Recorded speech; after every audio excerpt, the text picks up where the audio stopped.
No one needs to say why this place is special. It just is. Built brick by brick back in 1909, the Indianapolis Motor Speedway is an icon of international motorsports facilities. 4 distinct corners, all with stories to tell. Many of those stories are written in bronze, but some are still being written. Like tonight, it's a story of the Area Cup Series, 85 laps at the Brickyard.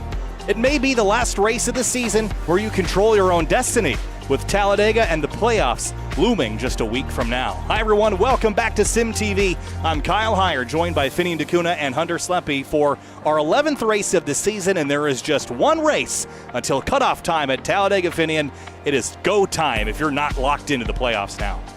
I was going to say, it's so hard to believe it's that time of year already. We're about to start eliminating drivers from this championship, and it is starting to tighten up. However, there's been really mainly 2 names that have been dominating this season so far, James Scully and Jake Nichols, who's finally been able to score some hard-earned wins there. Ricky Springer, Travis Beckner, Connor Horn, and Seth Knoll, all with 1 win apiece, and you can see everyone else chasing them behind in the points, either trying to get a win or just trying to get themselves above that cut line. The last 4 races, it's either been Jake Nichols or James Scioli winning these races, and that's why you see them at the top of your point standings.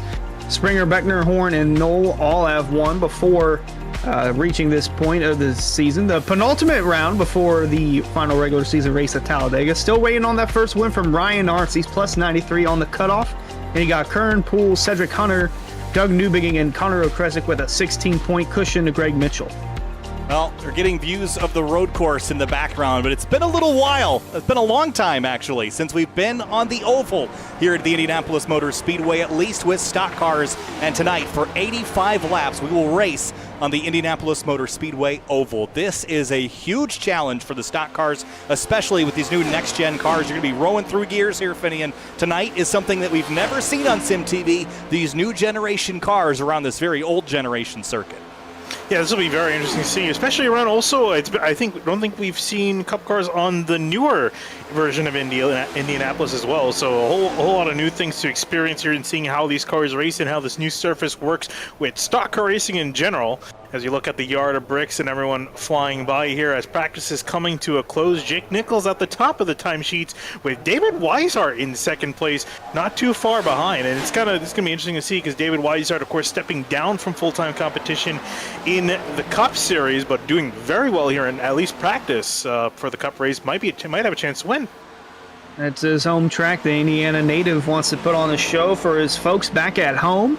And he's running second, and just like his favorite Cup driver, Kevin Harvick, for stepping down from full-time competition. Well, trying to at least, because he's still got the will to race in area. Just not as much in the Cup cars, doesn't have too much fun in those now. Really likes the truck, but wants to get a win tonight at his home track in the Cup Series. This racetrack is so fast, it is unforgiving. Really, the path that you run here is so incredibly narrow. The slightest mistake in what is really a very single groove racetrack, Finian, that will lead you straight into that safer barrier in the outside wall. But the straightaways, when you get onto them in these stock cars, it is playtime. You've got all this width to use, slipstreaming, drafting, but the big challenge, I don't know if anyone really knows how this racing is going to look tonight. We've run high downforce here, we've run low downforce here, but never with this new car. So much unknown that we'll have to figure out in such a critical phase of this championship.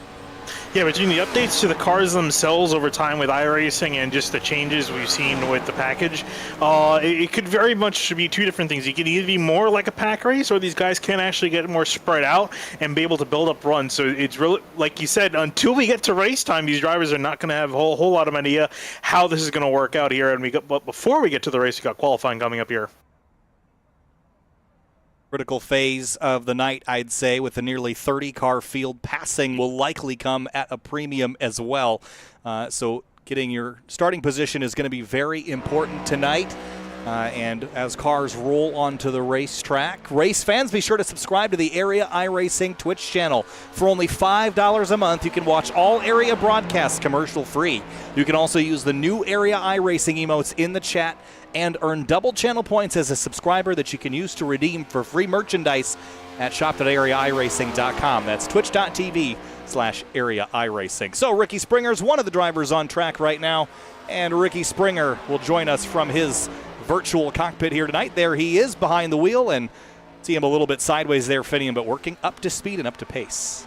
That's one thing I've noticed is that these cars are pretty free, particularly out of turns 2 and 4, when these guys are really getting back on the power. So obviously for qualifying, shouldn't be too much of an issue unless they get a little bit too aggressive with the exit of the corners. But in the race, that might be something to keep an eye on as he goes flying off into turn 1.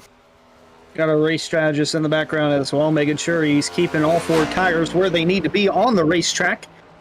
And it's very easy to mess up one of these corners because if you recall back to Pocono, turn 2 is shaped after like these turns from Indianapolis, and we knew how much of a problem turn 2 was for the Cup Series at Pocono, so you don't want to mess up here on any of these corners because they're all banked the same and they all turn the same. Michael Curhan joins us again with another message on his wall tonight, and his teammates are better than Dean Thompson's ARCA teammates. Hashtag we will stand with Dean. If anyone watched the ARCA race from Mid-Ohio Sports Car Course, you probably know what that's in reference to. Might have to give my Trading Paints a refresh as well before we get the night started. But Ricky Springer across the stripe to the top of the board at a 52.837. Here comes Ryan Hartz across the line. And 52.835, so pips Springer by 0.02 of a second. And for now, that's good enough for provisional pole, but only 2 drivers on the scoring. Now David Weishart goes to the top, Finian. Yeah, the big thing to remember that these guys only have 1 single lap at qualifying, so if you make a mistake here, you're going to be starting from the back, and like we mentioned earlier, if you're going to be starting from the back, it might be a long night for you because the passing is not going to be easy, particularly easy here tonight. And Jake Nichols is working his way onto the racetrack as well, and Hunter Jake has won so far this season, but maybe not as much as he would like as opposed to seasons past. As he looks to the playoffs, which will start in just 2 weeks, is there anything for him to be concerned about? He's run so consistently, but he hasn't gotten the huge number of wins that are going to separate the best from the rest when we start the playoffs here in a couple of weeks. So any cause for concern, or is he just on autopilot right now? I don't think there's any cause for concern. I mean, a little bit on that he doesn't have as many wins, so not as many bonus points, but he's going to, unless something catastrophic happens tonight and at Talladega, he most certainly has locked up the regular season championship, which is an extra 15 bonus points heading into the postseason. But all those wins that he didn't get this season could be a problem if something similar happens to him, like we saw last season at Auto Club, where he was going for the win, had to move to the inside. He ended up wrecking, finishing back in 19th, and if he didn't have that cushion, that could have put him out of the championship contention a season ago. So unless something like that happens, then I don't think there's a cause for concern for the 73. Here's Travis Beckner working his way on his qualifying lap. He has 1 win this season. It came back at Michigan, Finian. I was going to say, I just watched Jeremy Miller trying to attempt a lap. And first of all, he's in a Ford. Second of all, I think he needs to be airlifted to a hospital because he went flying into the wall very hard. Let's go back and see if we can find that moment. Here it is. Tap the wall off the corner. Okay, I was wondering why he did this. Oh, man. Yeah. Yeah, that'll get you. So he will be back on pit lane with no lap completed. Here's Beckner at a 53.271. And not the quickest lap we've seen so far. It'll put him 9th. Cedric Hunter was really impressive the last couple times out. And as far as his championship is concerned, I think he's a little ways out of it. He's good on points. Oh, he is good. I mean, yeah, he seems to be pretty good. He's plus 50 to the cut line on points, sitting in 10th. So he's so as long as he gets up. as long as he can get decent finishes, should be good. But like you mentioned, he's been good in qualifying. Will he continue that trend, that recent trend? Across the line for him in 12th. So be more towards the tail end of the guys that have qualified. Speaking of which, not a whole lot of drivers out there yet. Seth More Knoll. getting on the track. Seth Knoll got into the wall there. Yeah, he's slowing down, so he's going to be, unfortunately, starting from the back. Yep, and wanted to touch upon Cedric Hunter. He only has 4 top 10s, but is 8th in the point standings because his worst finish this season has been 21st. So consistency matters whenever it comes to making the postseason and then having a strong run for the championship. And 21st might not sound like a crazy good worst finish, but let me tell you, most people have had a finish worse than that.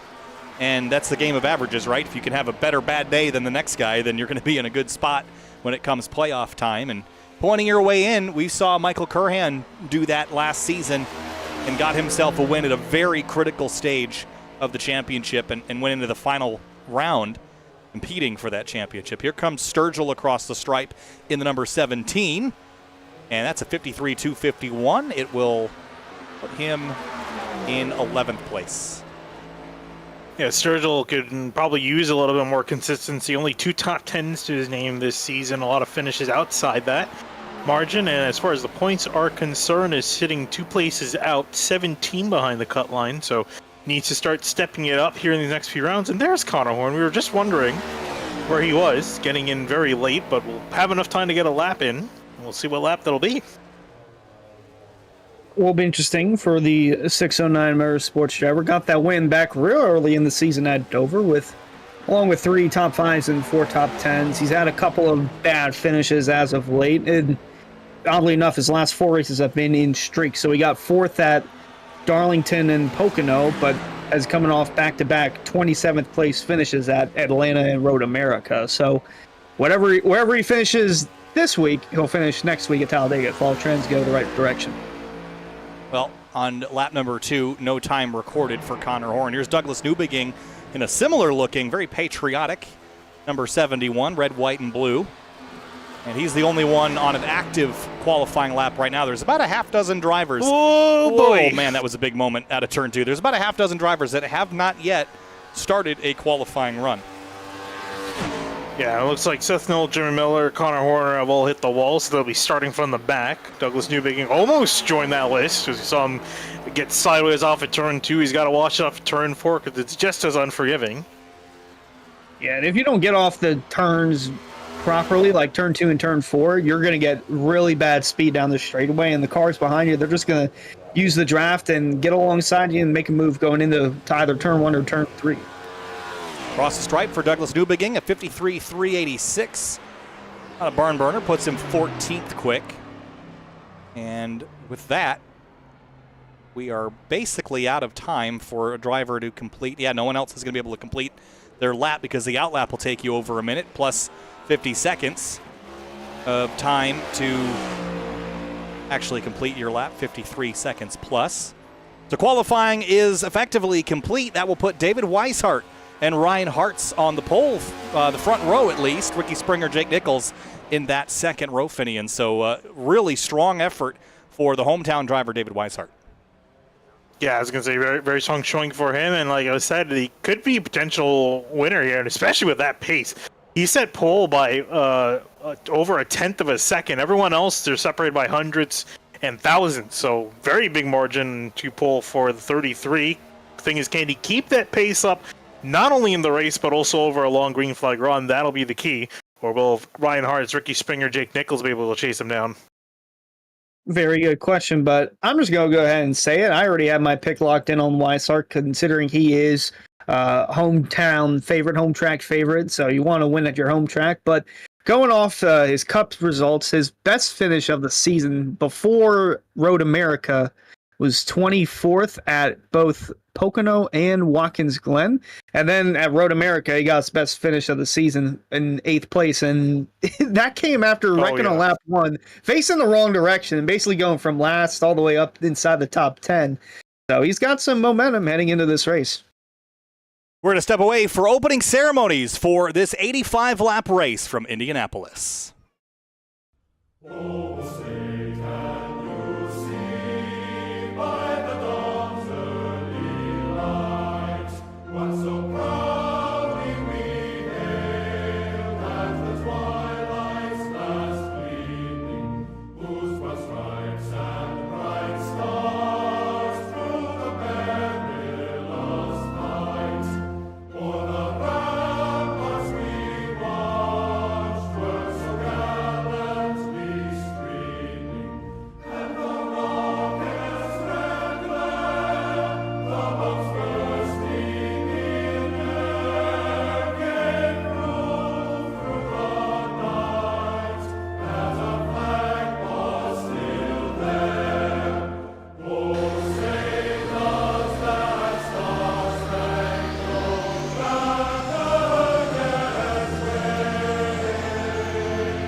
Almost time to go racing here from the Indianapolis Motor Speedway. 85 laps about to kick off here in just a moment's time. And in just a moment, we'll bring you the Roasted Gems Coffee starting lineup. Race fans, start your engines with a fresh cup of Roasted Gems Coffee. Choose from some of the finest coffee beans from Colombia and Peru, or try the blended flavors of French vanilla and hazelnut. Use discount code Area iRacing for 10% off your order at checkout at roastedgems.com. So Finian kicking things off here on the Roasted Gems Coffee starting lineup. Row number 1 is going to be David Weishart, the hometown hero from Indiana, the number 33. He'll start his Chevrolet Camaro alongside Ryan Hartz, the number 3 in second.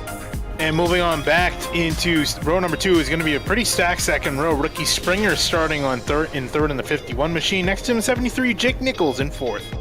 And in row 3, it's going to be Greg Mitchell in the number 2. He was driving his Ford Mustang alongside Michael Curhan, the number 24, starts 6th. Moving on back to 7th, it's going to be Chris Rabel in the 29 machine. Next to him, JT Poole in the 26, going to be rolling off in 8th. And in 9th place, Cameron Hearn in the number 4, looking for a win. James Scioli starts 10th in the number 7. Michael Sturgill is going to be rolling off in 11th in the 17 car. Rounding out row 6 is going to be Travis Beckner in the 28th in 12th. And 13th place is Rafe Slate in the number 8. Douglas Newbegin will roll off on the outside of row 7 in the number 71. Moving on back to 15th, 07 is Cedric Hunter will be starting on the inside. Next to him, Tyler Nichols in the 41 and 16th. And 17th place, Delonte Ballard in the number 21. Nick Silver in the 46 starts 18th. Moving on back to 19th, going to be Garrett Grant in the number 5 machine. Rounding out your top 20, Jordan Martin in the 11 and 20th. And 21st place, Seth Knoll in the number 1. Connor Horn, a late add to the night, starts 22nd at the number 42.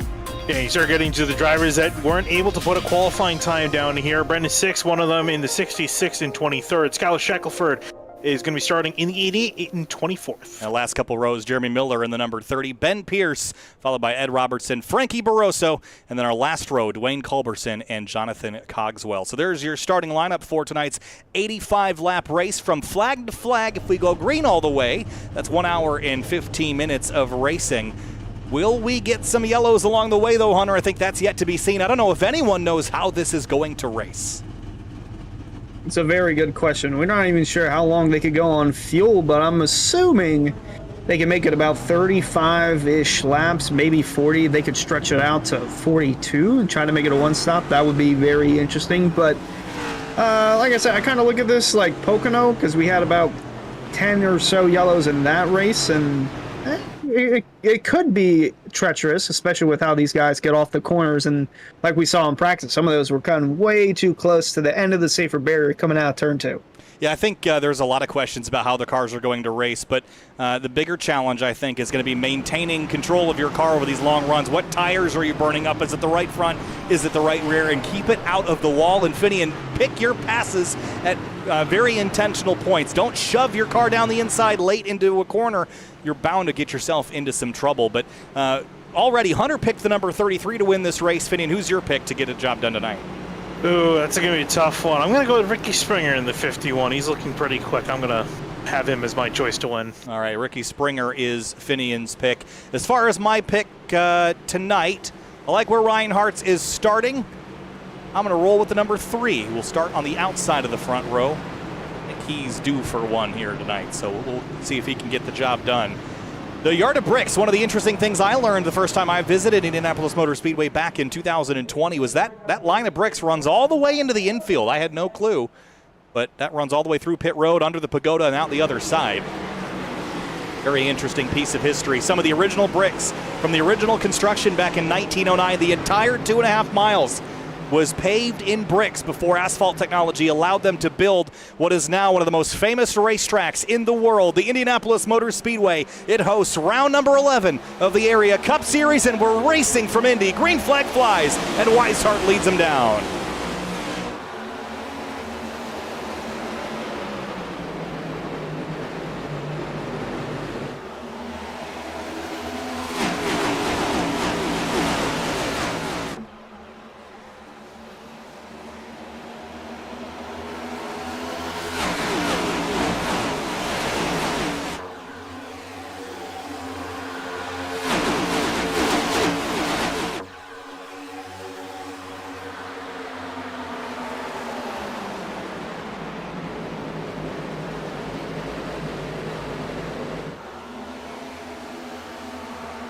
David Weishart clings to the lead, but just as they come out of turn 4, lap 1 is completed, and the field behind them getting single filed out, and now the dance begins. Look at Curran with a big shove. Ricky Springer goes over to cover as they launch down the front straightaway here at nearly 200 miles an hour, 195 into turn 1. Yeah, I was going to say, these guys are carrying quite a bit of speed off into turn number 1 and turn number 3 at the end of the straightaway, and especially with the slipstream going to definitely be in effect. If you can time a decent run out of the corner, turns 2 and 4, prior to the straightaway, you can build up a pretty decent run and make a pass by the end. If again, though, it's going to require quite a bit of setup. Out in front, though, David Weishart breaking away from Ryan Hartz and Jake Nichols, who have occupied 2nd and 3rd. Springer dropping back to 4th.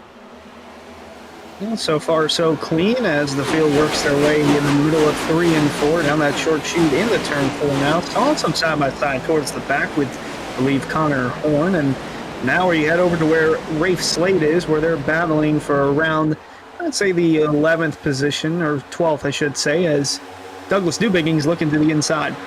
Long straightaways here. Slate and Newbigging side by side. You mentioned Connor Horn also doing battle back here. He's up 4 spots in the early going. A good start to his race as Ballard and Slate run door to door. Finney, and it is hard to stay side by side through these corners. It is very single file for most of this, and as the run goes on, it's going to get harder to maintain that outside groove. Oh, very much is so. You're definitely going to want to be as low as possible, right up against the grass. And the key thing, too, we didn't really point out a whole lot, is that concrete curbing on the inside. You're going to want to get up right next to that curbing, but you want to stay away from it as much as possible, especially with how loose these cars on the exit. If you clip it just a little bit, it could end up sending your car around if you're not careful, as Ricky Springer gets a really good run on Jake Nichols, battling for 3rd.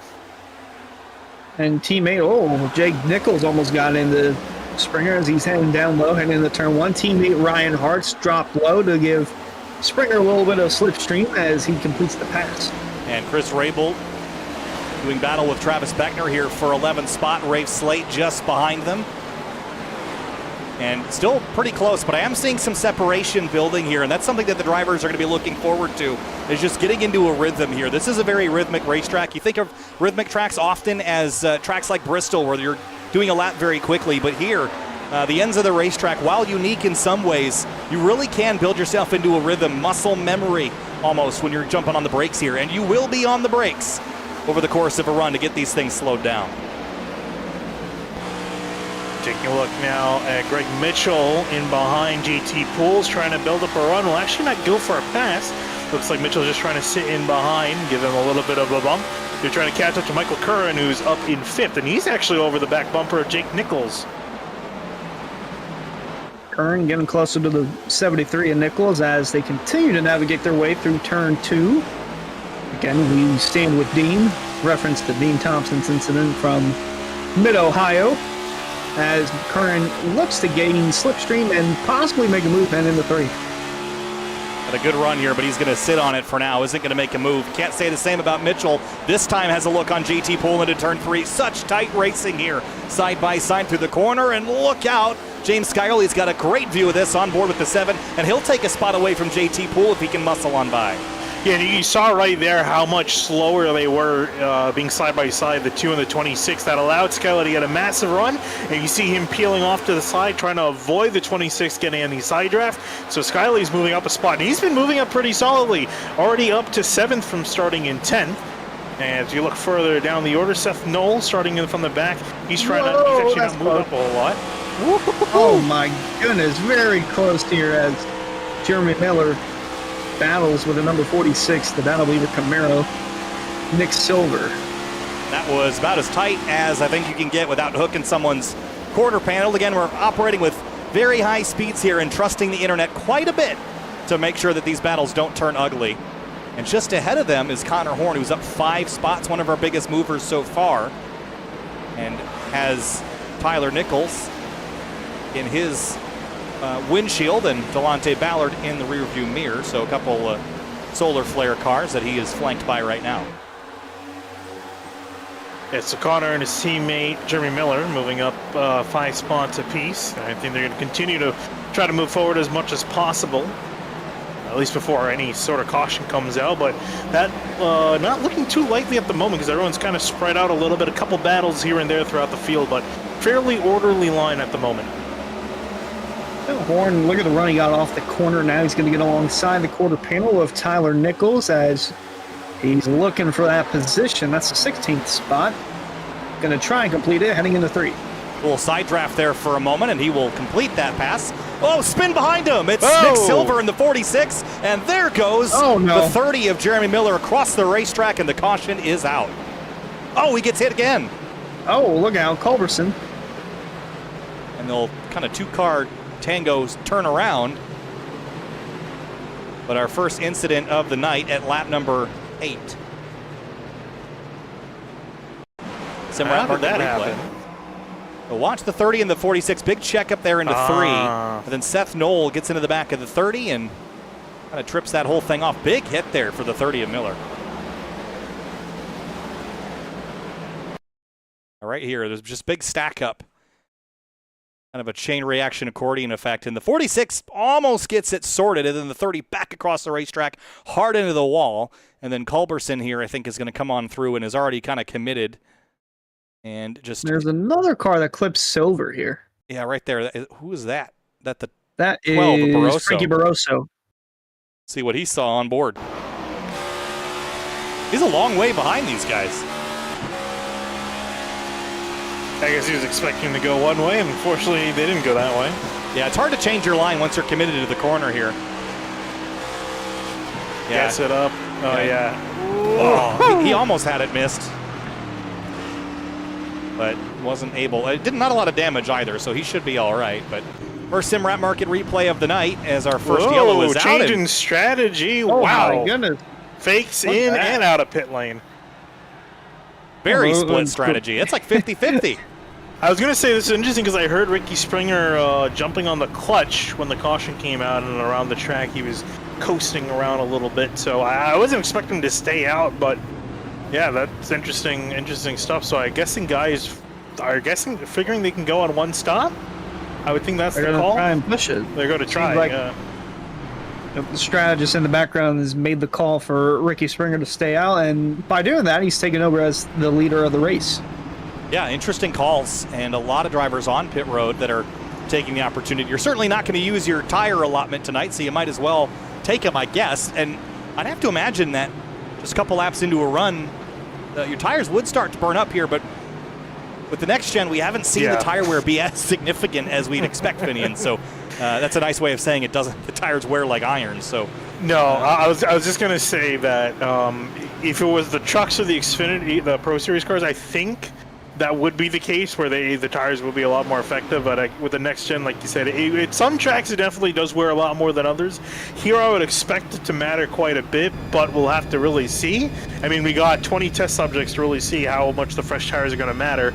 We have the top 11, all of which have stayed out on these older tires. They're not too terribly old, but it could either matter quite a bit or not matter quite a lot. And actually, this split amongst the guys that came out, Douglas Newbigging and Seth Knoll, as well as Brandon Six and Ben Pierce, taking 2 tires instead of 4.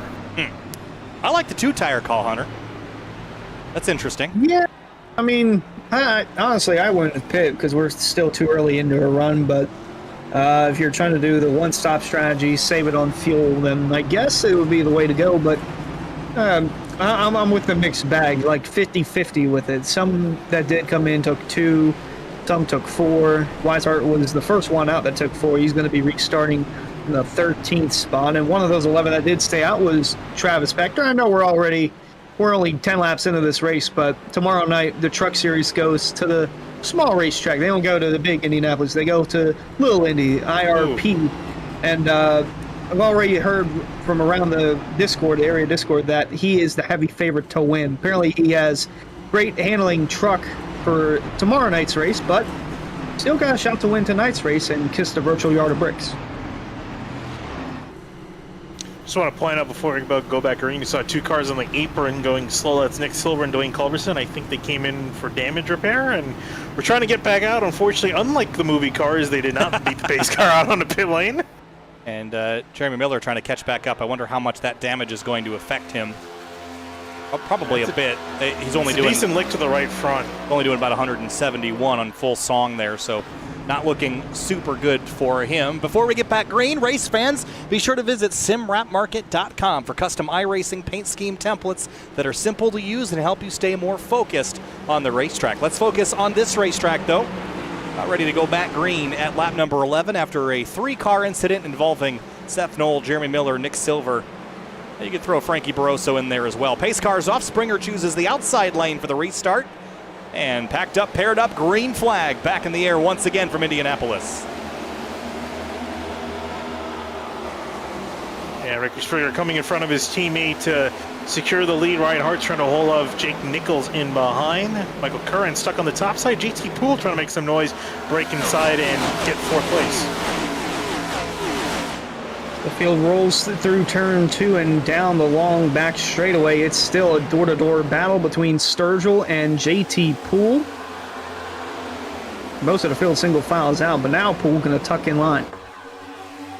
Yeah, Connor Horn up to 9th place. Is the second to last of the drivers that stayed out. Wow, the 29 of Rabel's way out of the groove there. No rubber up there. He's in the marbles and in the wall. And look out. This 21 of Delonte Ballard changed lanes, and Weishart had to bail out of the throttle. Weishart is the first driver on those 4 fresh tires. Yeah, I think that was Rabel trying to bail out because Beckner checked up, I think, earlier than he was expecting. So he lost a couple spots and picked up just a little bit of damage. So far, so good as we watch David Weishart working through the field. So between him and Douglas Newbing, they're going to be interesting ones to watch because see if those fresh tires are helping out. Look at him as he leans his head, navigating through turn 2. Gonna have a nice run down this back straightaway here. He can push to 7, or he can duck to the inside, and it looks like he's gonna do just that. Hold on, folks. We might be looking 3 wide, heading into 3. Oh boy, 3 across into turn 3 at Indianapolis Motor Speedway. Weishart bails out. Scioli goes by Rabel, who continues to lose ground. This time, Weishart will pull even with the 29 and should be able to clear him. But that already tells me that the tires aren't an enormous advantage, Finian, because he was side by side with the 29 a lap ago and just now got by. Typically when that advantage is large, you're passing 2-3 cars a lap, but he hasn't moved super fast.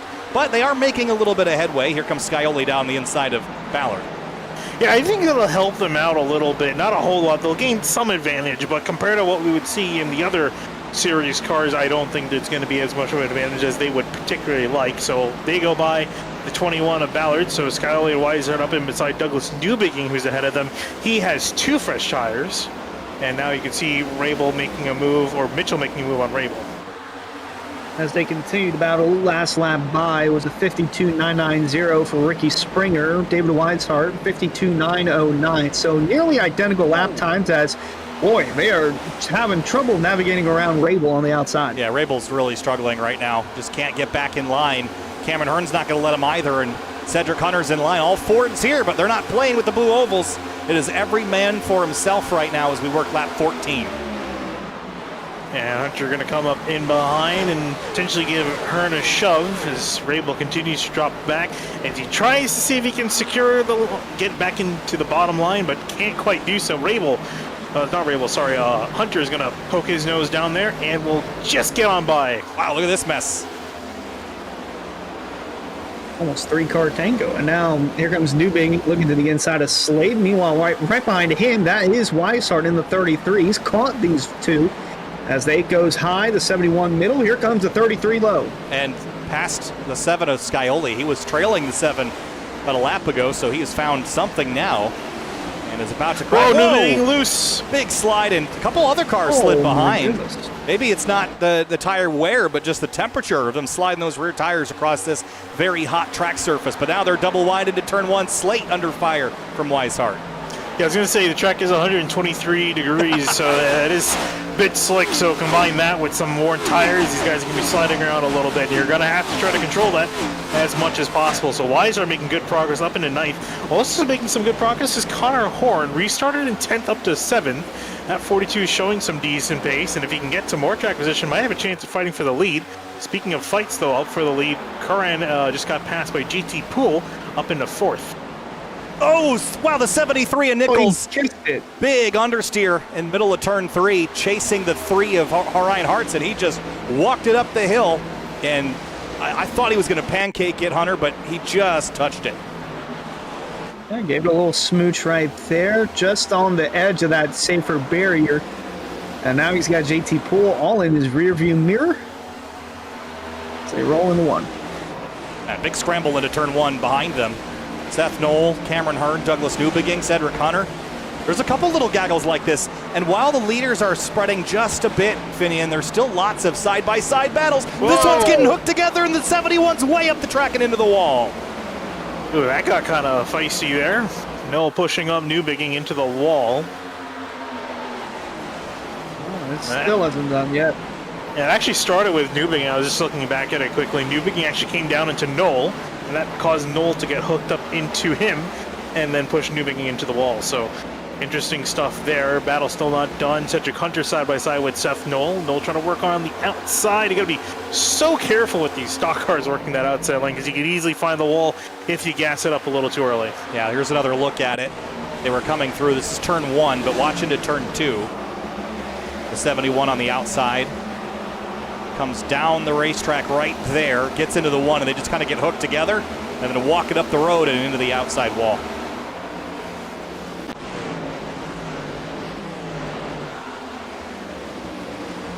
Whoa, man, it's racy between this group. Yeah. Cedric Hunter just getting clear. Seth Knoll. Knoll then now trying to defend from Chris Rabel, who's trying to make some forward progress after he's dropped a lot of spots since the restart, back to 18th.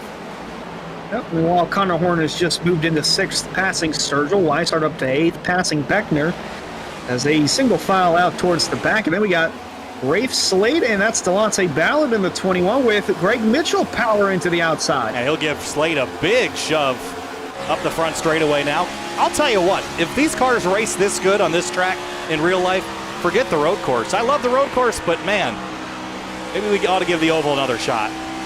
Yeah, I was going to say, it's always needed the right package, and towards the end of the Gen 6 era, that package just was not good for Indianapolis. This is looking a lot better, and these guys can really get some good moves. Look at Greg Mitchell bring up this move, and now he's going to like to make a move on the 8 and not push him around. Should be able to get clear by the time to get to turn 3, and there goes Greg Mitchell. Nope, Slate's still going to try to put up a fight on the outside. There's only so much you can do in that outer groove in the turn. Slate's going to have to back off, give the 11th spot to Mitchell. Now Delonte Ballard, as they in his crosshairs, going to try and run him down for 12th. Meanwhile, Springer continues to lead. We go a little further back. Tyler Nichols. Oh, actually, for the lead, for a second at least, Jake Nichols looking back to the inside of Ryan Hartz. They'll try this one again. He tried and failed last time. It was into 3. This time, though, into turn 1. He's going to complete this, I think. But JT Poole and Curhan are here as well to spice it up. Jake Nichols, just barely avoiding those concrete curves, trying to get as much of that bottom lane as possible. He will make the pass. Ryan Hart's now under attack. JT Poole trying to charge for 3rd place. And this is interesting stuff. I actually thought that Jake Nichols was going to start to fall off as he hits the wall. Ryan Hart's has got a piece of the wall entering 3. Very tight for 3rd, 4th, and 5th on track as, boy, Michael Curran's got quite a view out of his number 24 Flash Picks Ford Fusion, or Mustang, I should say, not Fusion. Back in the day, it was a Fusion, but solid speed inside the top 5, looking to gain one more position on the 3 of Hearts. The speeds were doing 193 off into turn 1. Good velocity chain, down to 156 in the corner. It's a 40-mile-an-hour delta, Finn, and I think that's what's helping is you have to slow down so much that you're driving this like you would a Pocono or a road course where you really have to slow the car down. Look at these 3 all tight out of turn number 2. Yeah, Ryan Hart's got a poor run off of turn 2. Michael Curran trying to see if he can take some advantage. Has just a little bit of a look down the back straightaway. Also, one thing I wanted to point out too, right before the caution came out, Ryan Hartz was actually ahead of Ricky Springer, and Hartz actually let Springer on by to try to charge back up and get the lead back from Weiser, but now Hartz is getting passed by Michael Curran, so Hartz now dropping slowly down the order.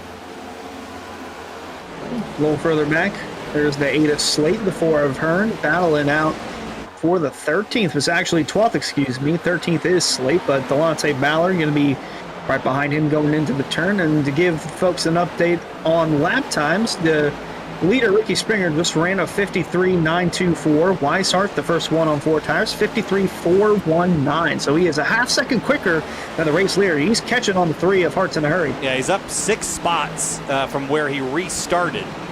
So the progress has been real, but it also has not been breakneck necessarily. But it might pay off in the long run here. But you have to wonder, how much longer can the drivers that didn't pit, how much longer can they run? Maybe another 10 laps, Finian, maybe?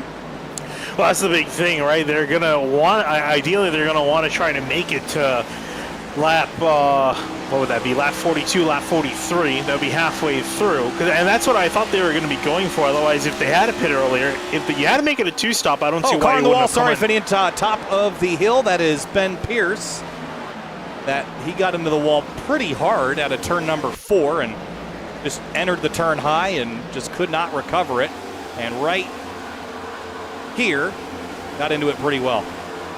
That's the thing with these corners here in Indy. You have to be pretty much in the middle of the track. That's the high line. If you run up against the wall, if you try to run the Larson line here, you're going to pack it into the wall pretty hard. Yeah, there is no Larson line at this track, and right behind the leader of Springer, that is the purple 73 Solar Flare Racing machine of Jake Nichols. As, boy, there in the background you can see David Weishart has caught Ryan Hartz, but Nichols has caught Springer, and he's looking for the lead. Side by side for the top spot here at the Brickyard. Jake Nichols powering on by in the Solar Flare Chevrolet into turn 1. Springer on the outside. He might have to concede this, but he's not going to. Still side by side through turn 1. He knows if he can pinch Jake Nichols, it'll cause him to slow down in the middle of the corner just like that. If he can prevent Nichols from getting the full width of the corner on the exit, it can bleed off some speed. Now here comes Springer. He's going to try to charge back, but look at JT Poole sitting in the wings. He's going to make it 3 wide. He's going to try.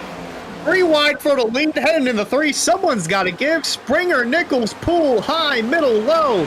Springer going to have to back out from first. Might drop to 4th. JT Poole looking for the lead as he head into 4. Yeah, he was all out of sorts, though. Kind of wiggling and wobbling and had to give out. So that will give the lead to Jake Nichols. Middle 3 wide.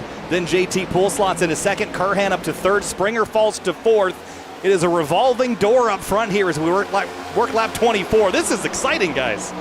I was going to say, this is some fantastic racing here with all these guys, and it's still not done yet. Michael Curran trying to see if he can break it around the 26, and then also we got David Weishart, who is loving all of that because it's allowed the leaders to stack back up, and now he has a shot.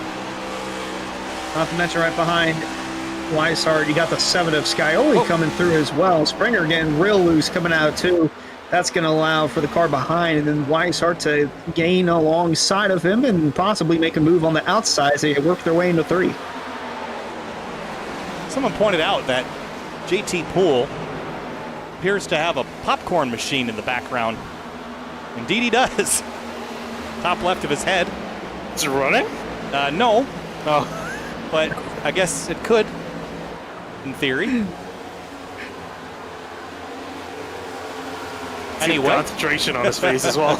Yeah, he's busy, and so is everyone from 4th on back. Whoa. Weishart, Curhan, Hartz, and Scioli. Hartz just gave Weishart a massive shove into turn 1. That actually got him clear of Michael Curran. James Scioli over the back of the 3, trying to see if he can make his way on by. So for Weishart and Scioli, this is actually starting to work out in their favor a little bit more because the leaders are starting to fight with one another. It's the move for the long run, but for the short run, it's the opposite of what you want to do as they are side by side for 3rd, heading into 3. That's Springer on the outside, Weishart down low, and then right behind Michael Curran going to follow the tire tracks of Springer and then cut back low. Weishart has the advantage for 3rd as they head off of 4. Curhan's got a great perspective of this, but do you pick a line or do you go 3 wide? I don't think he's got the momentum to do the former, so he will follow the 33 who's on fresh tires. I think in a 3 wide scenario, you don't want to be that person on the inside because you're absolutely going to be pinched by not only 1 car on the outside, but 2 cars on the outside, as we saw with JT Poole. So you have very little run off the corner. It only really works if you can absolutely send it into the corner and get clear. But you see Michael Curran really slow at the apex. Here comes James Scioli. And for Scioli, this has worked out brilliantly because he was 7th at the time of the caution. He's now from 6th now up to 5th. Might be 4th if he can get past Ricky Springer. Hunter Horn is entering in the mix, as well as Mitchell and Sturgill, not too far behind as they continue to duke it out between Curran and Hartz. A little wiggle there in the back from Horn, but the top 5 have seemed to calm down, and now the battle is going to be for 6 as they head off the turn for 26 laps of completion. Yeah, the fight keeps kind of sliding backwards. Like a couple drivers will break away, then the fight kind of rekindles in behind them. But there goes Scioli past Ricky Springer for 4th place. That should open the door back for Kurhan now between turns 1 and 2. Pretty hard to make moves on these short shoots between the main corners, though, Finian. Most of the runs are going to be into turn 1 and into turn 3. This is unique in that the shape of this track is a literal oval. It's got distinct corners and short sections between it, but there's not much you can do between those sections other than maybe throw a glance at the driver ahead of you. Yeah, I was going to say, you very rarely would see anyone dare to make a move entering turn 4 or entering turn 2. It is very hard to set up a move like that, but you can start to build up a move down the next straightaway, and that's what you really see a lot of these guys end up doing, just setting up and planning for these big runs. Just look at Connor Horn. He's in behind Ryan Hartz as Hartz continues to drop down from now back to 7th place, as Weisart's making some decent pace in on the leaders, trying to catch up to JT Poole and Jake Nichols, and Nichols actually has a lap car out of him. Jeremy Miller is about to go lap down. My goodness. Curran might have tapped the wall there coming out of turn 1.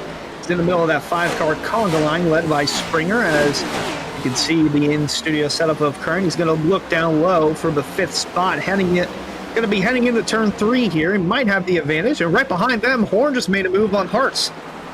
Side by side for both of these positions. Oh, is there a touch there between the 42 and 3? Sends the 3 up the track, and Springer and Kurhan almost came together. This is fantastic stuff, and Greg Mitchell's got the best seat in the house in his number 2 Ford Mustang. Still side by side ahead of him, and he might take him 3 abreast as they storm down the front straight here at Indy. I don't think he's going to go to it. It's going to be it would be a very low percentage chance of that working out for him. So he's going to give a shove to the 42, trying to make it work on the inside. Connor Horn will get clear, and now Greg Mitchell's going to do battle with the 3 of Ryan Hartz as they get close off of turn 1. Meanwhile, up ahead, Springer and Curran still fighting it out as James Scully makes it. Whoa, a little loose off of turn 2 for James Scully. Oh, man. Oh, a little wiggle there from Springer coming out turn 2. 5th on back. It is a mess here as Horn's got to push the 24 of Curran. Going to give him the advantage heading into turn 3. In the midst of this, Cameron Hearn has now entered the fray for this. So we have about 5, 6, maybe 7 cars here, tightly knit, 5th on back. Great battles in the shadow of the pagoda here at Indianapolis Motor Speedway. And remember what is on the line. Next week, this one car hits pit lane. That's the 17 of Sturgill at lap 29. Remember, very early. Next week, we're doing our cutoff race for the playoffs. The playoffs begin after Talladega next week. So this is your last race where you really can control your own destiny, and that makes it very important for those that are below the cut line. Next week is a crapshoot. Who knows where you're going to finish? You can't go into Talladega banking on a win. You got to get it done before then, and this is your last opportunity. And speaking of that, Cameron Hearn, as he worked past Jeremy Miller, going a lap down, he's in a spot where he needs to get some good finishes. He has a win this season, but due to missing a race and also just on a string of poor performances, he's on 28th in the points. Now, to get that win and you're in, you have to be in the top 20. So these next 2 rounds, he's got to get good finishes as Connor Horn makes contact with Greg Mitchell. Here comes Cameron Hearn up the inside, and Connor Horn really starting to struggle. Here he's coming down to pit lane. It's a good call by the 42. Going to bring it in, and Cameron Hearn 31 points behind Chris Rabel, who sits 20th in points, and Rabel not having a solid run tonight as he's back in 21st. So Cameron Hearn going to be looking for more here as the race goes on. Jake Nichols still leading in the lap times between Nichols and Weishart. They've kind of stabled out, so the tire wear has gone away on Weishart. The freshness of those tires from being in that battle for as many laps as he was, closing in on Poole, but not so much on the leader, Jake Nichols. Yeah, for Jake Nichols and everyone else, they have to take note of the 73 leading the race. When you give Jake Nichols the opportunity to pace the race, you're going to have a really hard time running him back down. Restarts will give him the advantage. Green flag runs will give him the advantage. So you have to find some raw pace on Jake Nichols, and that is just hard to do once he's out front. So something to consider. It's, again, every man versus Jake. You know if you put him in a spot to win, he's going to try to do it. And he's only come up short a couple of times. And this season has been uncharacteristically poor for the 73, but he's still, well, basically out front. Well, it's poor for him in the win column. Yes. If you look at the top 5s and top 10s, he's finished in the top 5 every single race this season. That is a stupidly consistent season by any stretch of the imagination. I actually want to check what his average finish is this season. It is 2.7. Yeah, uncharacteristically poor only because he doesn't have the wins. But by every other measure, he has by far been the dominant force. But the wins get really dangerous when you move into the playoffs because that is that automatic progression to the next round. And you can't let Jake get away with any more than would come to him normally. So dangerous there. Couple Springer's of cars coming in. Yep, Ricky Springer going to peel off. Locked him up just a touch. I can tell drifts from his corner exits off turn 2 to last handful of laps. That 51 was getting way too loose on corner exit. Not worth it. Going to come in, put on 4 fresh Goodyear Eagles, and see what he can do out of that. Lap 33 of 85. Jake Nichols still leading.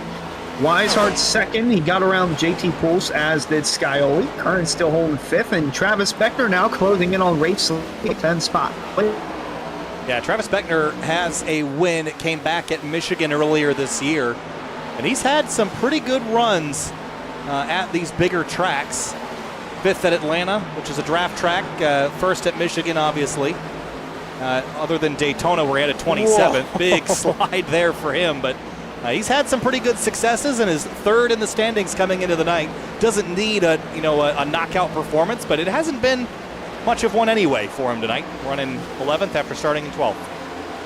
Yeah, trying to make a move on race slate. Both of them have yet to pit this race so far, continuing to stretch it out. And I am really curious to see how much of the drivers that have not come into pit, how much further they can stretch it out. Yeah, we're still... Only time will tell. Yeah, some of these guys are closing in on 34 laps. Oh, 28. Beckner's caught the wall. Yeah, he caught it pretty hard that time, too. That's the kind of hard that will impact your performance right there. That was a pretty big clock. Following in the arrow shadow of that number 8 Finian. That's something that we've seen be a challenge tonight. It even happened to Nichols following Hartz earlier in the race. If you're just following too closely and you're not catching the nose of your car, there's no banking to catch you. If you let the nose slide out, you're going to ride into the wall. And you know it 3 seconds before you hit it. There's just nothing you can do. Yeah, that's the really tough thing is with these stock cars in particular. You're so reliant on getting into the corner, and that's pretty much how you're going to exit beforehand. So down the road, if you end up making a mistake, you're going to find out only right until you hit that wall. So it's so deceptive because you think you can push it a little bit more, but it tightens up so much on the exit with the way these cars handles that if you push it too much in entry, you're definitely going to hurt yourself on the exit of the corner. Well, things have calmed down now as focus in on Ryan Hartz. He's been in the middle of chaos, seems like the majority of his race so far, as we're nearing the halfway point. Him and Greg Mitchell duking it out 6th and 7th on the racetrack. Mitchell pitted 26 laps ago. Hartz has yet to make a pit stop. He was one of the few that did stay out. Yeah, Mitchell's the 3rd driver on fresh tires, so performance is pretty solid tonight. And Cameron Hearn, the 4th driver on fresh tires. And you mentioned it earlier, how important it is for him to claw his way up in the standings. Just needs consistent results and consistent good results. The challenge is it's this week and next week. That's all you got. So, there's... Yeah, one of them is a super speedway. Yeah, so, I mean, there is an argument to be made about just go out there and try to win it because it might be an all or nothing next week anyway.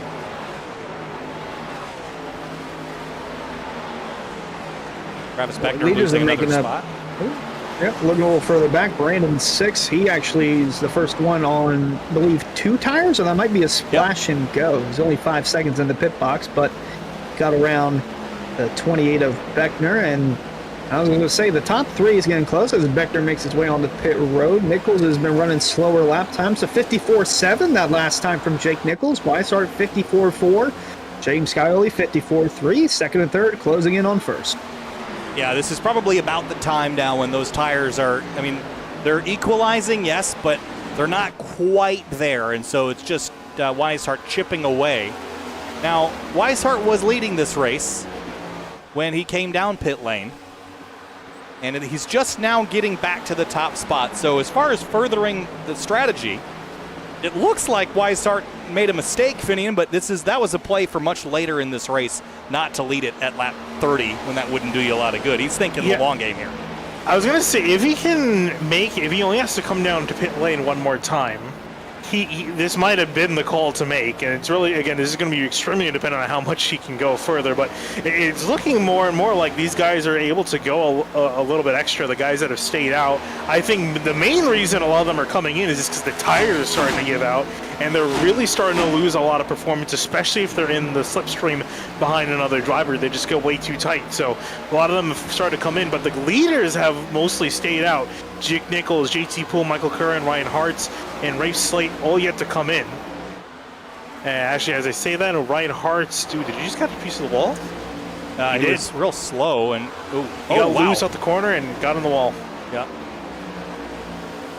Tank slapped it pretty hard. Again, that's enough damage to cause you some strife with the suspension, so we'll have to keep an eye on Ryan Hartz. He's coming down to pit lane. Not a good no sign. surprise after that contact. Oh, and another driver up ahead, JT Poole, coming in as well. Yeah, the thing with the damage on these new cars, and this goes for the real cars as well, is that they don't necessarily show damage all that much, but you can knock them out of whack pretty well without it showing anything on the body. They're just such tanks. And, you know, look back at Atlanta just last night, all the cars that were in wrecks, you would never even tell. But yeah, they were retired while their bodies were entirely intact just because of the damage done underneath. Yeah, I was gonna say that's the big thing is the body is you don't have like sheet metal hanging on by a thread flapping about in the breeze. The bodywork is very sturdy on these new cars. Still duking it out there. Brandon 6 and Rafe Slate, the 66 and 8, fighting for the 8th spot. And right behind them, Seth Nolan, the 1, tailing up towards the wall. Very close there to scraping it on corner exit, but he's also joining in on this mix. So for Jake Nichols, he has not yet pit. Probably the best example of a driver that hasn't pit because he's leading.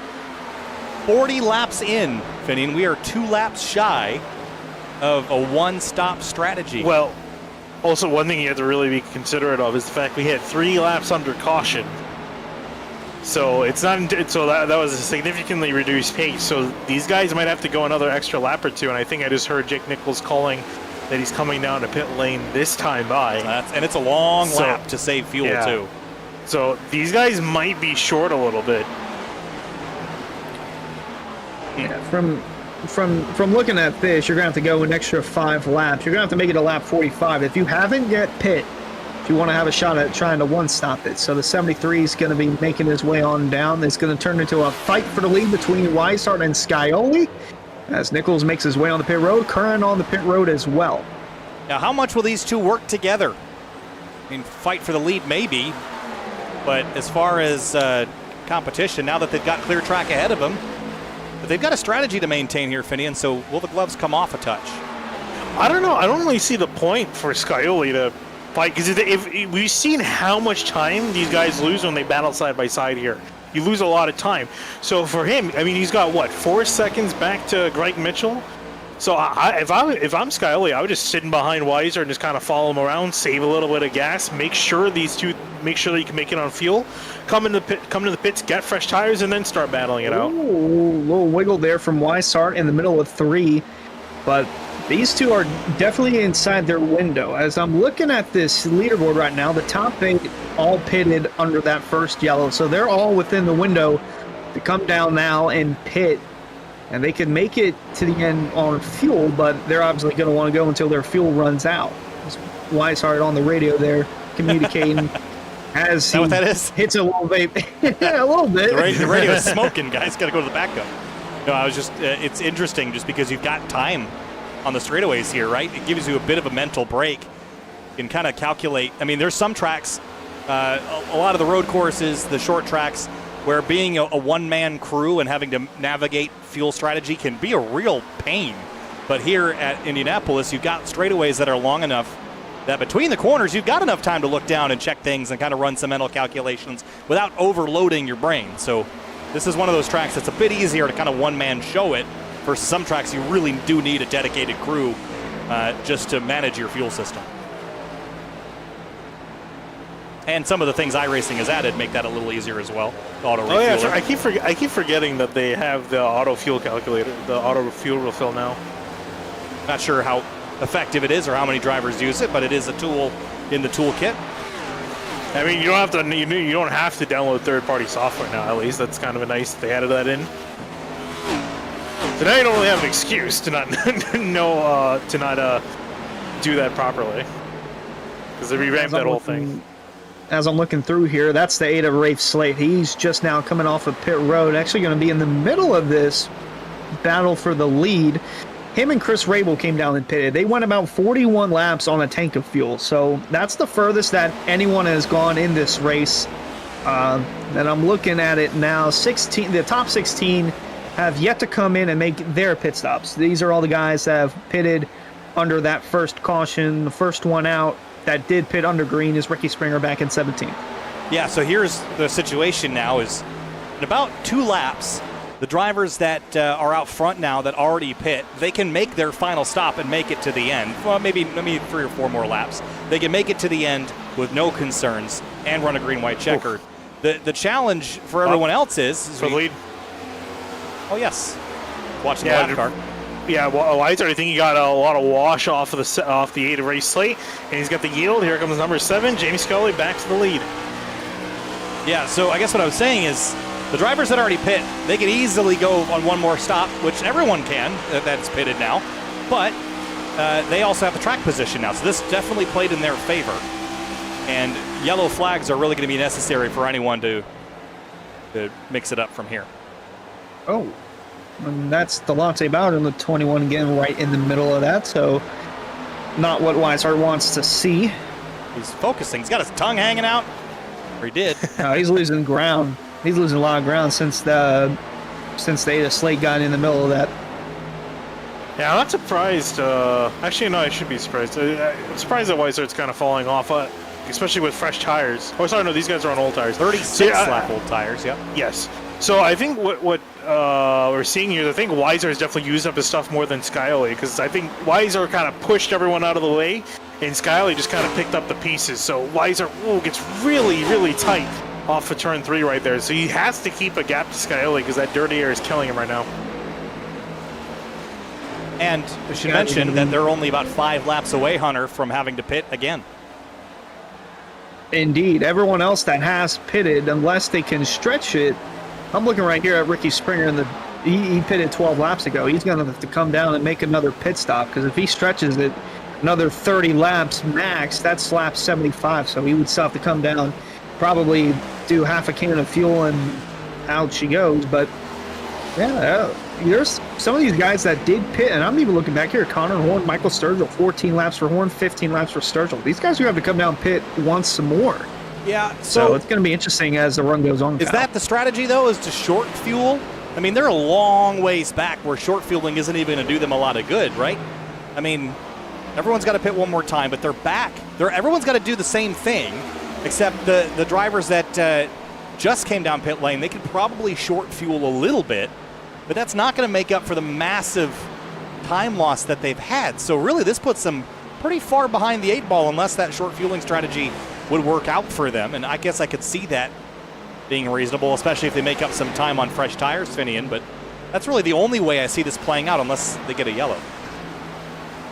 Yeah, I was going to say, I think everyone that stayed out and didn't come into that first caution, they're really going to need a caution to get themselves back into this, because they were, I think, really caught off on the strategy. I started to look more and more like pitting under that first caution was the way to go. It was just far enough into the race where it made it so that you only had to make one more stop. While it looks like everyone that stayed out is going to pretty much have to come in for a second time, whether they'll most likely come in, just take 2 tires, get the amount of fuel they need and get going. They don't want to lose too much more time than they already have. I think the only one out of that group that could probably make it is maybe Rafe Slate, Dante Ballard, and Chris Rabel, and that's if they do some really good fuel saving.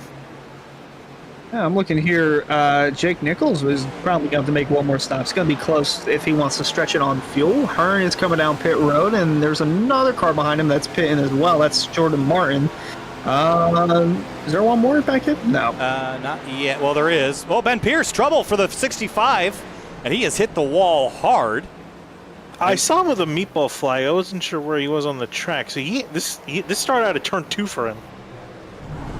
Yeah, it's been a bit of a lap. Let's have a look. First incident in a long time. Is in behind Douglas Newbegin. Oh, just steers left to miss him, and then oh goodness.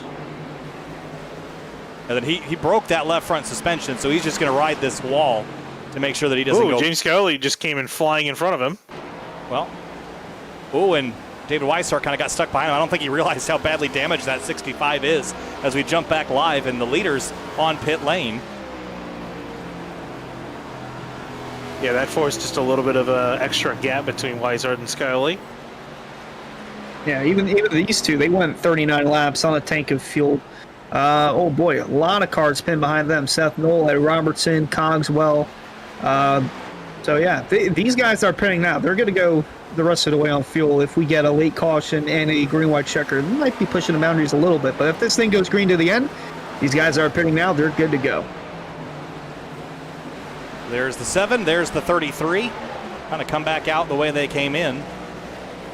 They will come back on the racetrack. But Greg Mitchell leads the way, and he's going to also elect to come down pit road. And Cedric Hunter is going to follow him. So strategy is all kind of converging here a bit. Nichols runs third, and he is also going to hit pit lane this time.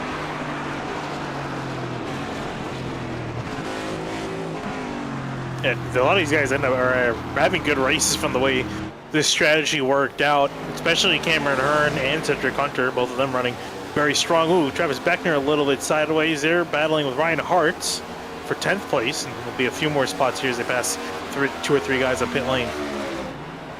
I believe it's gonna cycle to 7th on the track. Yep, it's gonna be 7th, and that's held by Hartz. 8th is held by Beckner, but the lead now held by JT Poole. Got out in front of Ricky Springer. He's got a 1-second gap, and then right behind Springer, half a second back from him, it's Connor Horn. Yeah, so JT's kind of on an intermediate strategy here, right? He's 11 laps into his stint. I guess that is the strategy, right? What? I'm losing count of who's where. So where's Connor Horn at? Horn is 19 laps Yeah. in. He's definitely got to come in and pit again. Yeah, so Poole's kind of on the later edge of that strategy. So they're not all kind of on the same one. Springer and Horn are pretty close, but Curhan and Nichols 9 laps into a run. JT Poole's 12 laps in. So definitely a mixed bag with the top 8 right now. That's basically all the drivers other than Chris Rabel who are on that alternate strategy. Although we expect that the one that Scioli and Weishart are on is really the one to be on. Yeah, I think that's going to be the one that wins the race. Unless a caution comes out, and then in which case you can throw all the notebooks out the window because it's going to be reset everything. But it looks like Ricky Springer, Connor Horn, Michael Sturgill, I think they've decided to go with the strategy. They figured if they're going to have to come back in, they're going to just pit it in early, use the fresh tires up as much as possible, come in early, a little bit earlier than most people, get fresh tires to run to the end. I don't know exactly how that's going to work out for them compared to some guys who looks like they're just going to come in, get a splash and dash, and finish the race out. Cameron Hearn, who needs a good run to get back inside. So car started to cut off Hunter. It looks like Ricky Springer's come back in with JT Poole now coming in.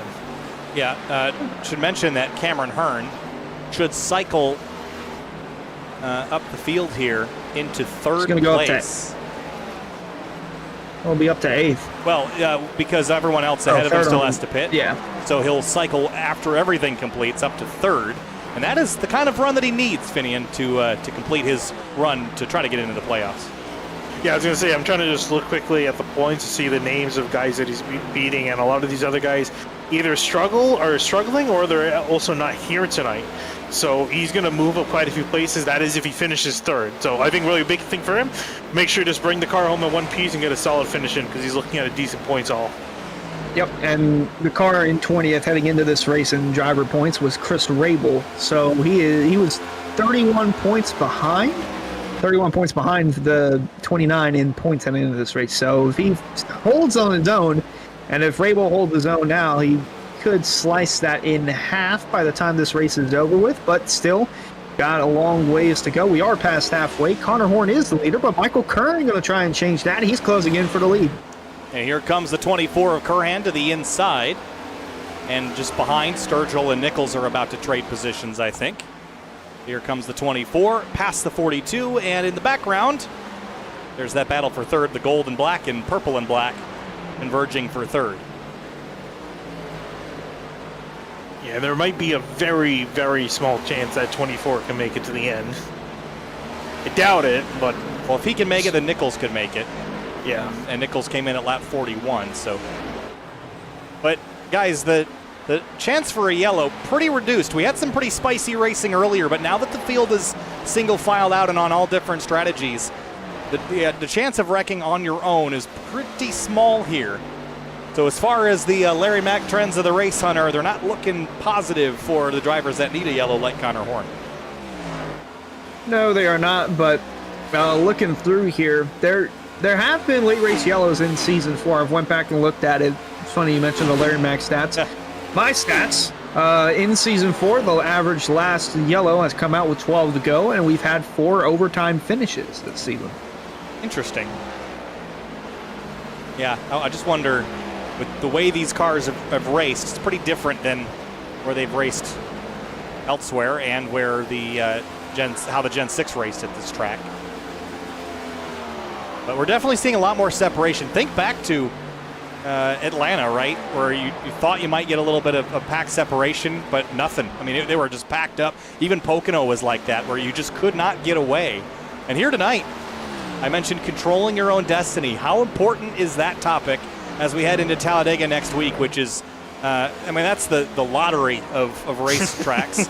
And basically everybody loses there, right, Finney? And there's one winner and 42 losers, as Lightning McQueen says. And Yep. no truer is that than at Talladega Superspeedway.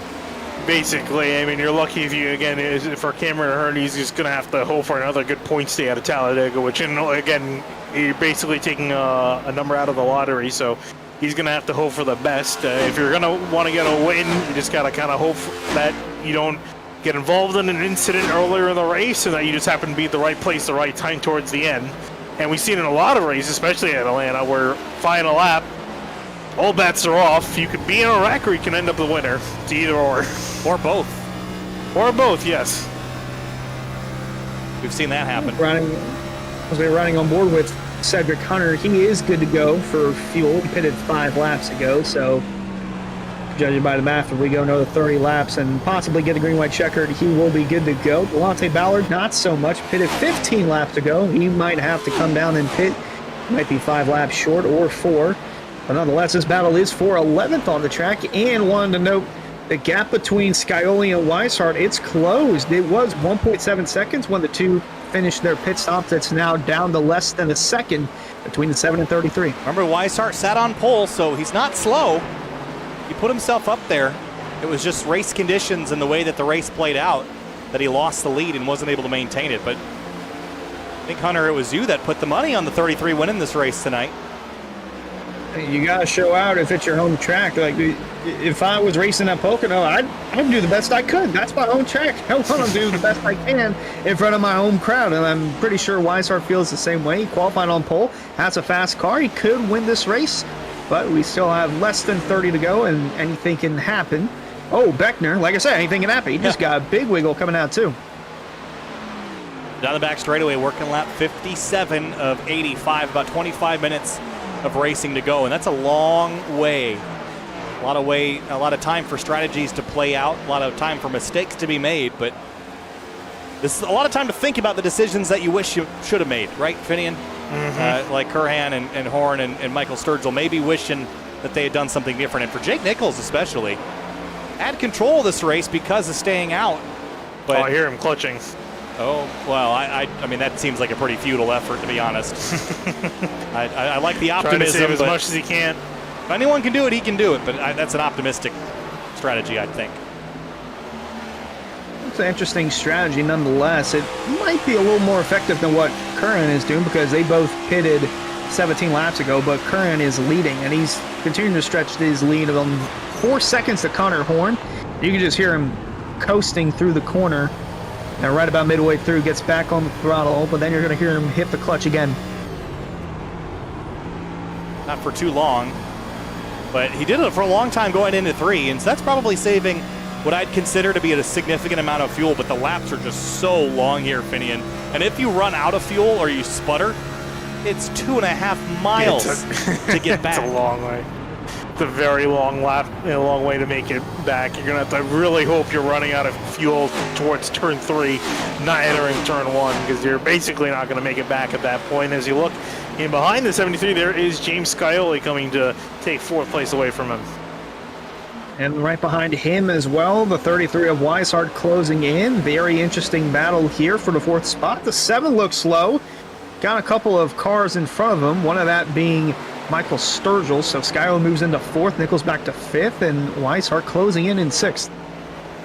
Yeah, and I don't think Nichols is going to put up much of a fight to Weishart because he's on this very different strategy.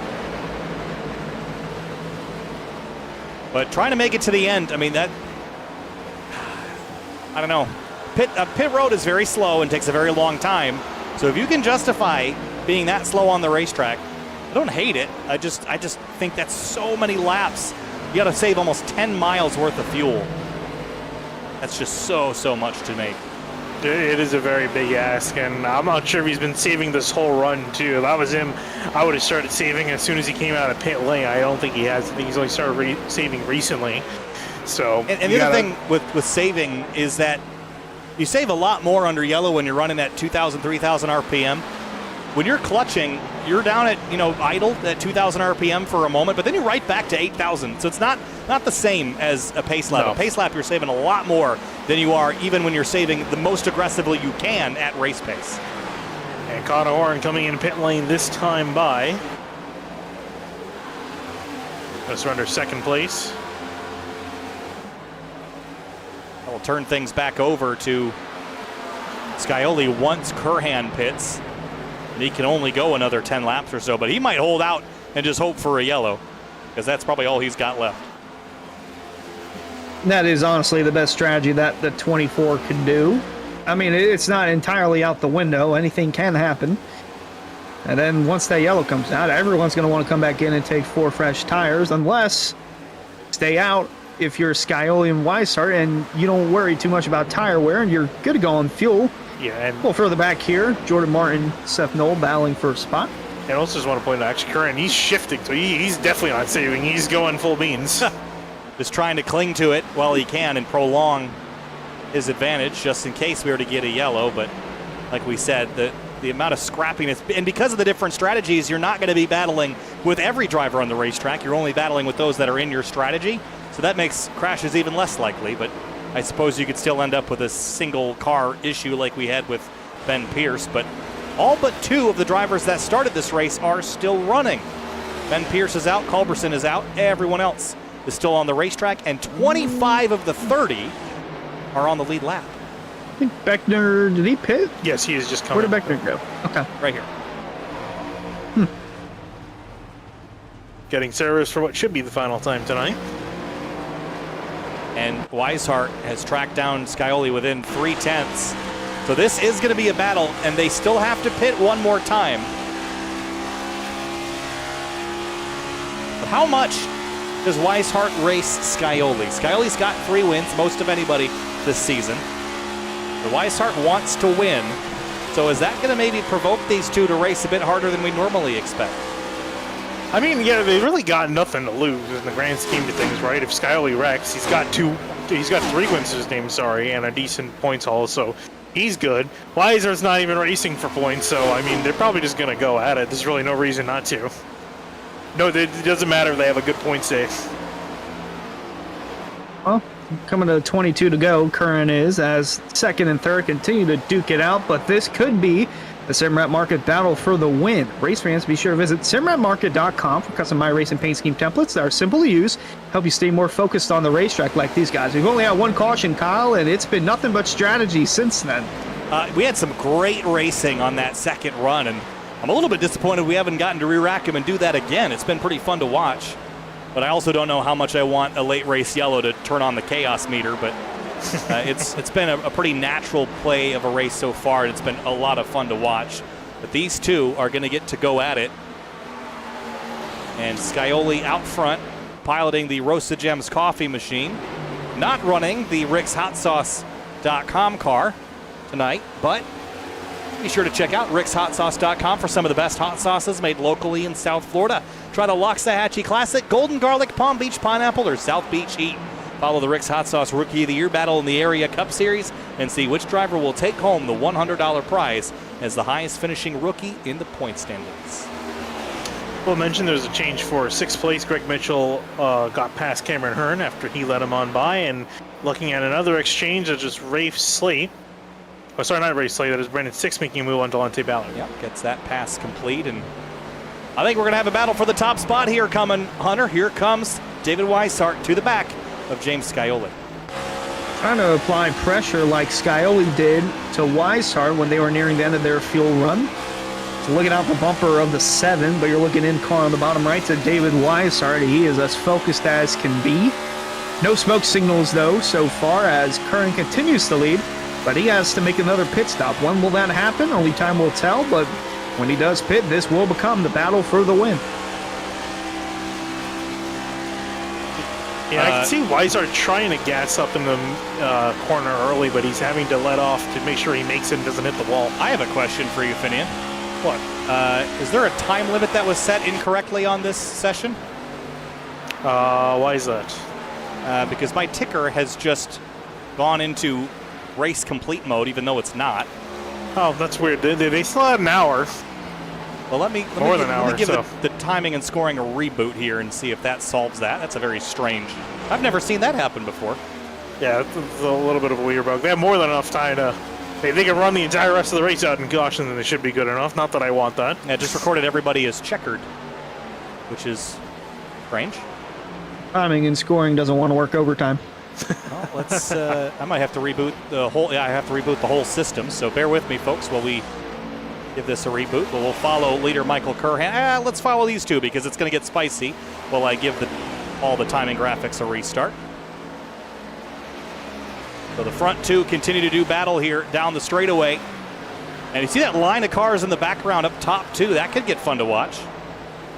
Yeah, keeping an eye on them, trying to see what's going on with them. And actually, mostly cars that are lapped down. It's Greg Mitchell working past Michael Sturgill, who is in Sturgill and Nichols are just in tire saving and fuel saving mode, so shouldn't be much of an issue. Cameron Hearn also trying to work past them as well as we continue to look at James Scioli and David Weishart. Weishart, he's kind of hit a wall, it seems, at 3/10 of a second in behind. Hasn't been able to make more progress. Oh, well, had it going, but had to reboot again, so give me another second. Just crashed on startup. Uh-oh.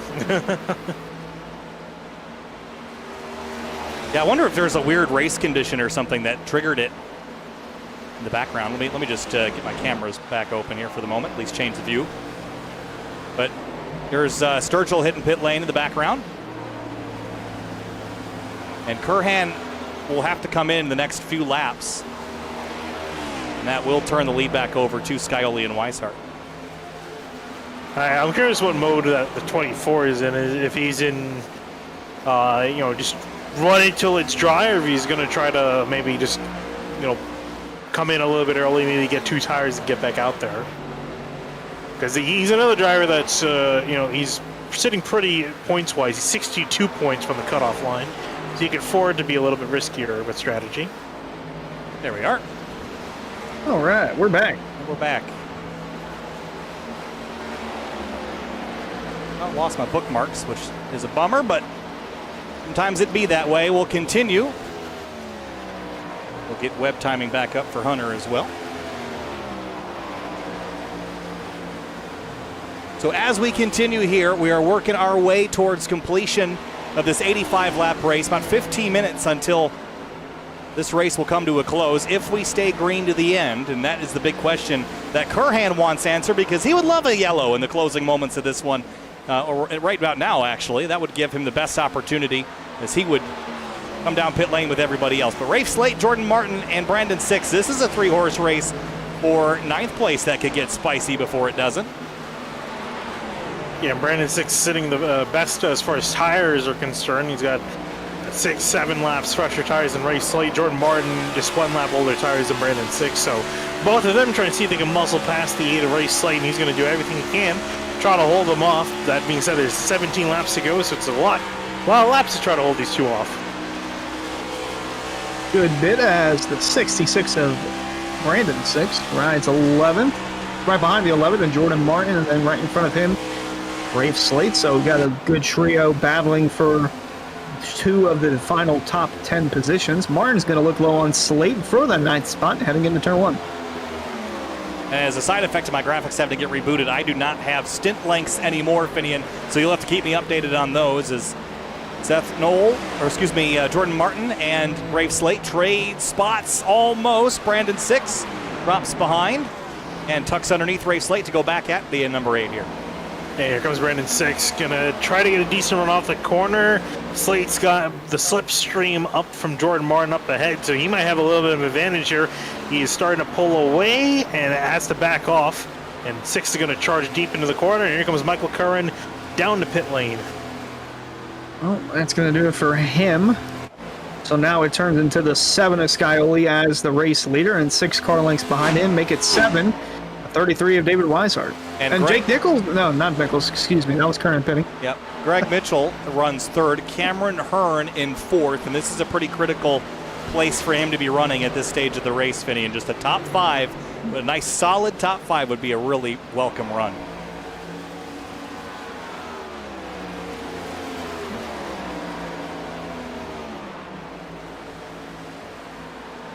Sorry about that.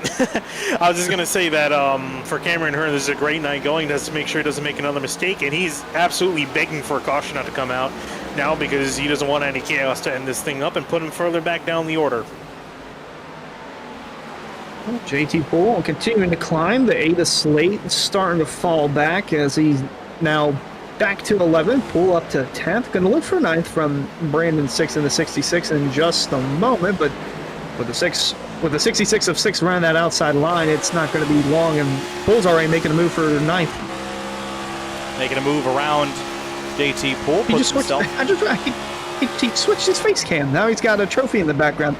Did he already win? I'm convinced that it's like on a gimbal and he has to readjust it. He probably did it on pit road. Well, we saw it, I can't remember what round it was, but he was struggling with the placement of it a couple rounds ago. But he's got it well, you see him fighting the car now. He's cooking, but not without a little bit of effort behind the wheel. Oh, I heard contact. I did not see it, though. I could try to see if I can find who hit the wall. I heard some scrapage. Oh, it was Cameron Hearn that shaped the wall in turn 3. Man. Just a little bit of a kiss, nothing too egregious. On board with them. Simrat Market replay. Here's what happened. Probably on corner exit here. Just commits a little bit too early to throttle. Oh, that was a pretty good hit, but shouldn't affect him too much. And Skylar Shackelford also took a bigger hit in behind him. So I think that might have been also the contact he heard. And Shackelford actually come down to pit lane. Gap's starting to open up now. 8 car lengths separating Scioli and Weishart, and we're going to touch up on the 4 of Hearn running in 4th. Him and Chris Rabel, 2 cars to keep an eye on. Rabel back in 26th, then Hearn entered 31 points behind the 20th spot because he's outside top 20 in points. So as long as he comes home with a top 5 and makes through Talladega, he should be locked in for the postseason. But as soon as I say that, he's coming down pit road. Yeah, that is unexpected, isn't it? I thought he would have been good to the end. Yeah, I thought they would have been good too. I guess they're not. That's kind of surprising. I thought they would have been. No, mathematically, he should have been fine. Might have been the damage. Yeah, maybe, but that's not good. Yeah, and will put him in a real big pickle for Talladega. I'm really surprised because that car doesn't even look like it's damaged a whole lot. Well, we talked earlier about how the next gen won't show its broken ribs underneath. You can punch that thing in the face over and over, and it nose will be broken and eyes all black, but it won't show it. Yeah, it looked more like a poke to the ribs than a punch. Oh, JT Poole's out of control. He's in the wall. Now he scatters. Jordan Martin bails. Oh, boy. Wow, that was spicy. Well, maybe the 26 is going to come down pit road. That was a good lick on the outside wall, too. No safer barrier there. Take a look at the Simrat Market replay of this battle. Yeah, just comes off of turn 2 and just loose, and then he corrects it once, twice, thrice, and gets it back straight, but not after using the concrete to help it. He will stay out and continue. Jordan Martin going to build up another run in behind him. Poole going to go a little bit defensive, and Martin's going to stay in behind for now. All of a sudden, we got a battle on our hands, and that is the 29 of Rabel right behind those guys. So this benefits Rabel as Hearn falls outside the top 10. He He's joined back on track 22nd, but with Rabel being 26, it's going to be make it or break it for the 4 of Hearn at Talladega next week. Yeah, it's not a track that you want to have to do much of anything other than finish, right? It's just not a place where you should have a bucket list of things that you need to accomplish, because someone's going to smash your bucket lap 1 probably. Goes Rabel on by the 26 and the 11. Michael Curran making some moves up to the Aura as he's back out on track. Oh, Cedric Hunter getting by Jake Nichols. He is a lap. No, that's 4th. That's for position, yeah. And Nichols is really coasting a lot now. The laps have slowed down quite a bit to him. He's running 56-second laps with the leaders running in the low 54s. Yeah, and I still don't know if he's going to make it. That's just how improbable I see this. If he makes this, that'll be amazing, but he's already about to drop out of the top 5. He's going to get passed by Seth Knoll and probably JT Poole in the next. I mean, 10 laps is a lot of time. Nearly 10 minutes of racing. And with 9 laps remaining, James Scioli leads. He has the most wins on the season, but as far as total points, way down beneath Jake Nichols. But that won't matter when we reset everything after Talladega. No, it's not going to matter at all for these guys. Really, that's when I think the season's really going to begin for these guys up near the top, because that's when the points are going to matter a lot, and the wins are going to matter even more. So between Scioli and Nichols, it's going to be a fantastic fight to watch. And unfortunately for Weiser, it's unfortunate to see that he's not quite able to get back up there to the 7. He got so close, but didn't quite have enough of an advantage to make a move. He does have help, though. He's got Delonte Ballard giving him some momentum down the straightaways. That last lap, he ran 54.5, and Scioli ran a 54.6. We'll see what it is this time by, but 33 definitely has some help. As they come across the stripe, they're going to take 8 laps to go from the Brickyard. Yeah, that time was a tenth slower. So I don't think that'll do him a lot of good. Poole and Martin are going back at it. These two are spooking me. This could be our late race yellow if one of these drivers makes a mistake. Lots of space being given, but we've seen how sideways that 26 has gotten. Curhan. Making all wrong in an instant, as you mentioned. Curran in the background, side by side, Ricky Springer. Oh, and Poole's not giving up that spot. He's sticking it to that high line. I don't know if it's going to work here through 2. Oh, just don't bobble, because that will be a big mess, but they're going to continue to run side by side. We have seen some phenomenal racing. That second run was unbelievable.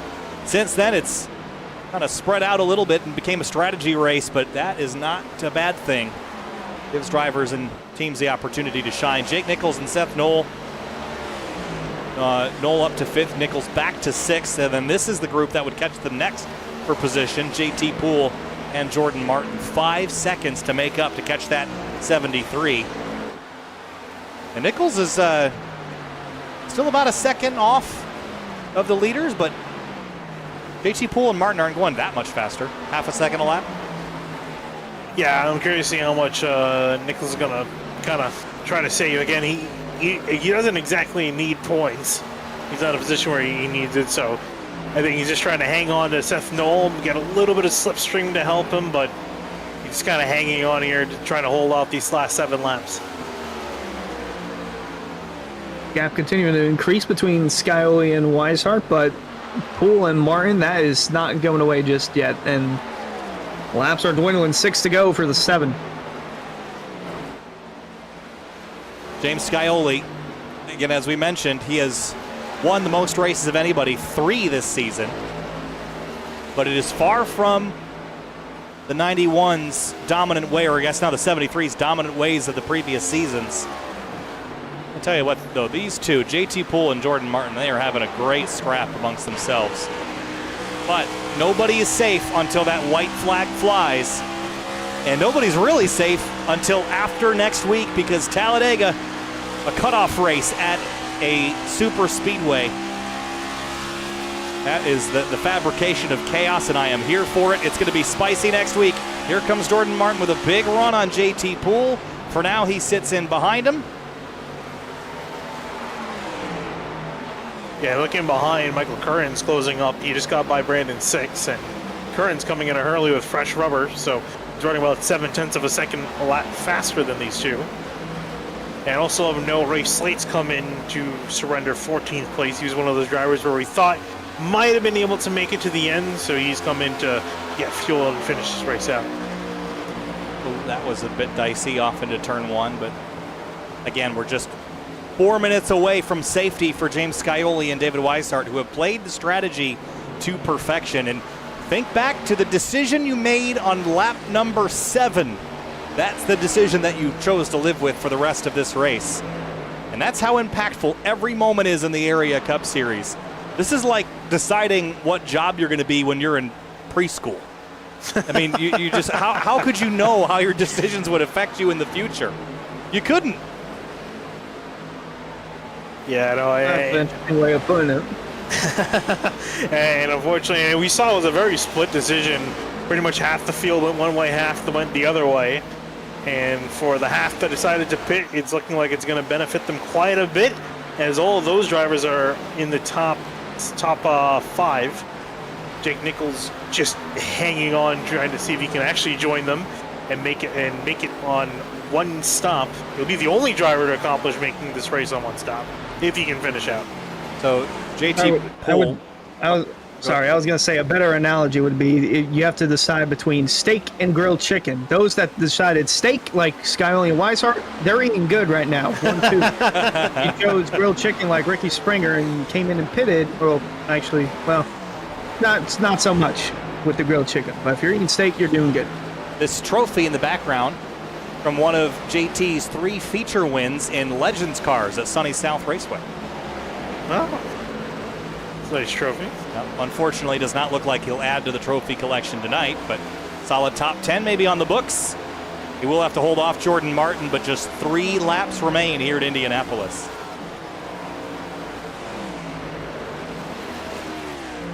Oh, they're going to catch Nichols here. So yeah, this is what I was worried about. Get them all stacked up behind the 73, but both are going to go by. Jake Nichols, what's his worst finish this season, Finian?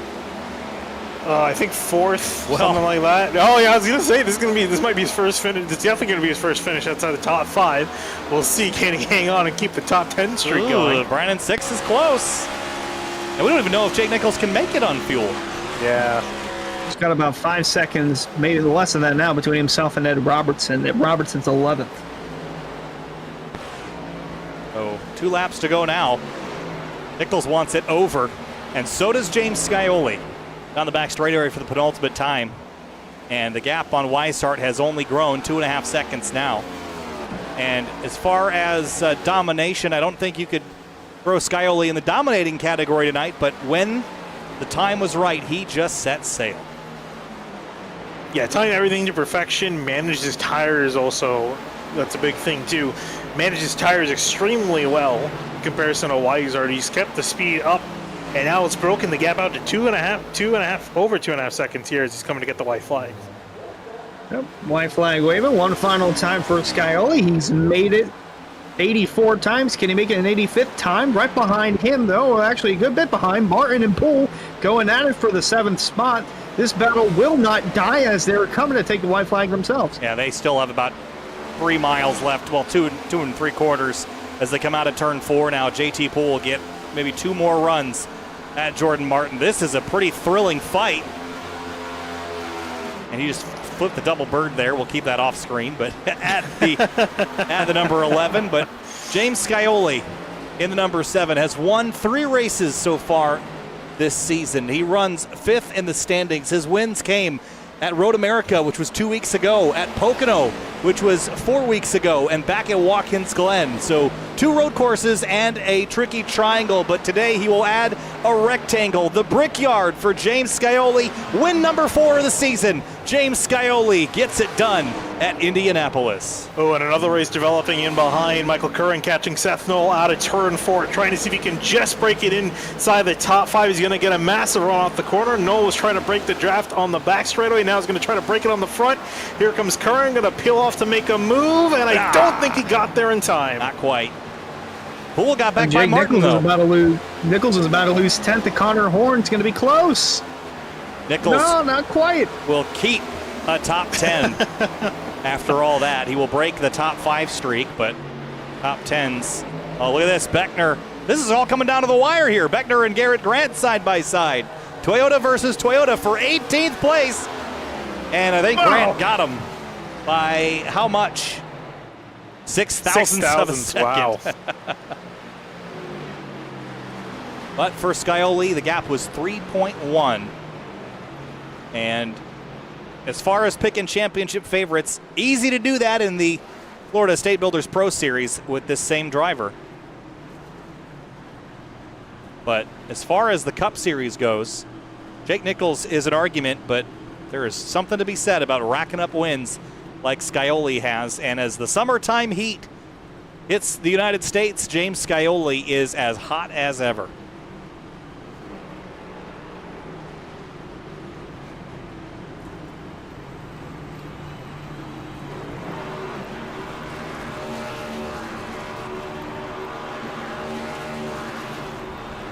It looks like actually Jake Nichols is getting pushed by his teammates back to pit lane because he's ran out of gas.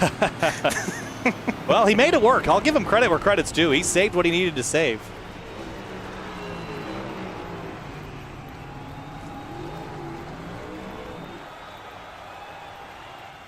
And James Scioli wins at Indianapolis. Here's a look at your race results. And let's go through your finishers here. James Scioli gets it done. David Weishart second, Greg Mitchell third, Cedric Hunter fourth, and Seth Knoll in fifth place. Notably missing from this top 5 group where he was earlier, that is Cameron Hearn, Finney, and he did not get the result that he was looking for or needed. No, he ended up finishing down in 16th, and I'm really surprised that I ended up having to go there. I don't really think he had to come in for pit repair because he only spent 14 seconds in the box. So I guess he came in thinking that he didn't have enough gas, or he might have been just on the limit and wanted to play it safe, but that cost him a solid top 5. Rounding the rest of the top 10, though, Michael Curran, who was just shy of getting that top 5 finish after having to come back into pit lane. He made up a lot of time in about 15 laps with those fresh tires. JT Poole, Jordan Martin, Brandon Six, and Jake Nichols finished his worst finish of the season in 10th. Oh, man. And Connor Horn coming close to that top 10. Him and Ed Robertson swapped spots on the last lap. 11th for Horn, 12th for Robertson. Ricky Springer's strategy did not play into his favor. Finishes 13th. And then Cameron Hearn was able to work his way up to 16th, but got to pay attention to where the 29 of Rabel is in the finishing results as Hartz, Grant, Beckner, and Cogswell round out the top 20. And 21st on back, Douglas Dubig in quiet night in the number 71. Frankie Barroso, after getting involved in that first incident just a touch, comes home 22nd. Talante Ballard, Rafe Slate, nothing special from those drivers tonight. Nick Silver, Jeremy Miller, incident early, and then for Pierce and Culberson, crash damages taking them out of the fight tonight. So that's your finishers. Let's talk with our top 3, the first of which, or I guess the third of which, is Greg Mitchell, who brings the number 2 car home in third place. A strong, solid run, and I likened it earlier to choosing a profession in preschool. The decision you made really early on had a big effect on the outcome today, Greg. You finished third, and it was a strategy call that helped out with that. Yeah, definitely. Yeah, a little bit of luck too. You never know how long we're going to get a green flag run, so a little risky going that far back in the field. We didn't even know how many cars were going to pit. I thought a lot more were going to pit because it put us in the window of one more stop. So it was worth the risk. Usually doesn't work out that way, but yeah, glad we took the risk on it. Yeah, take me through the challenges tonight. This new next-gen car, I don't think anyone really knew how it was going to race, but from my experience, or from watching it tonight, it looked like a lot of fun. That second run in particular, it was very racy, but then once you settled in, it looked like the Indy of days of old. So take me through how this car handled in traffic and by itself tonight. Yeah, it was actually really fun.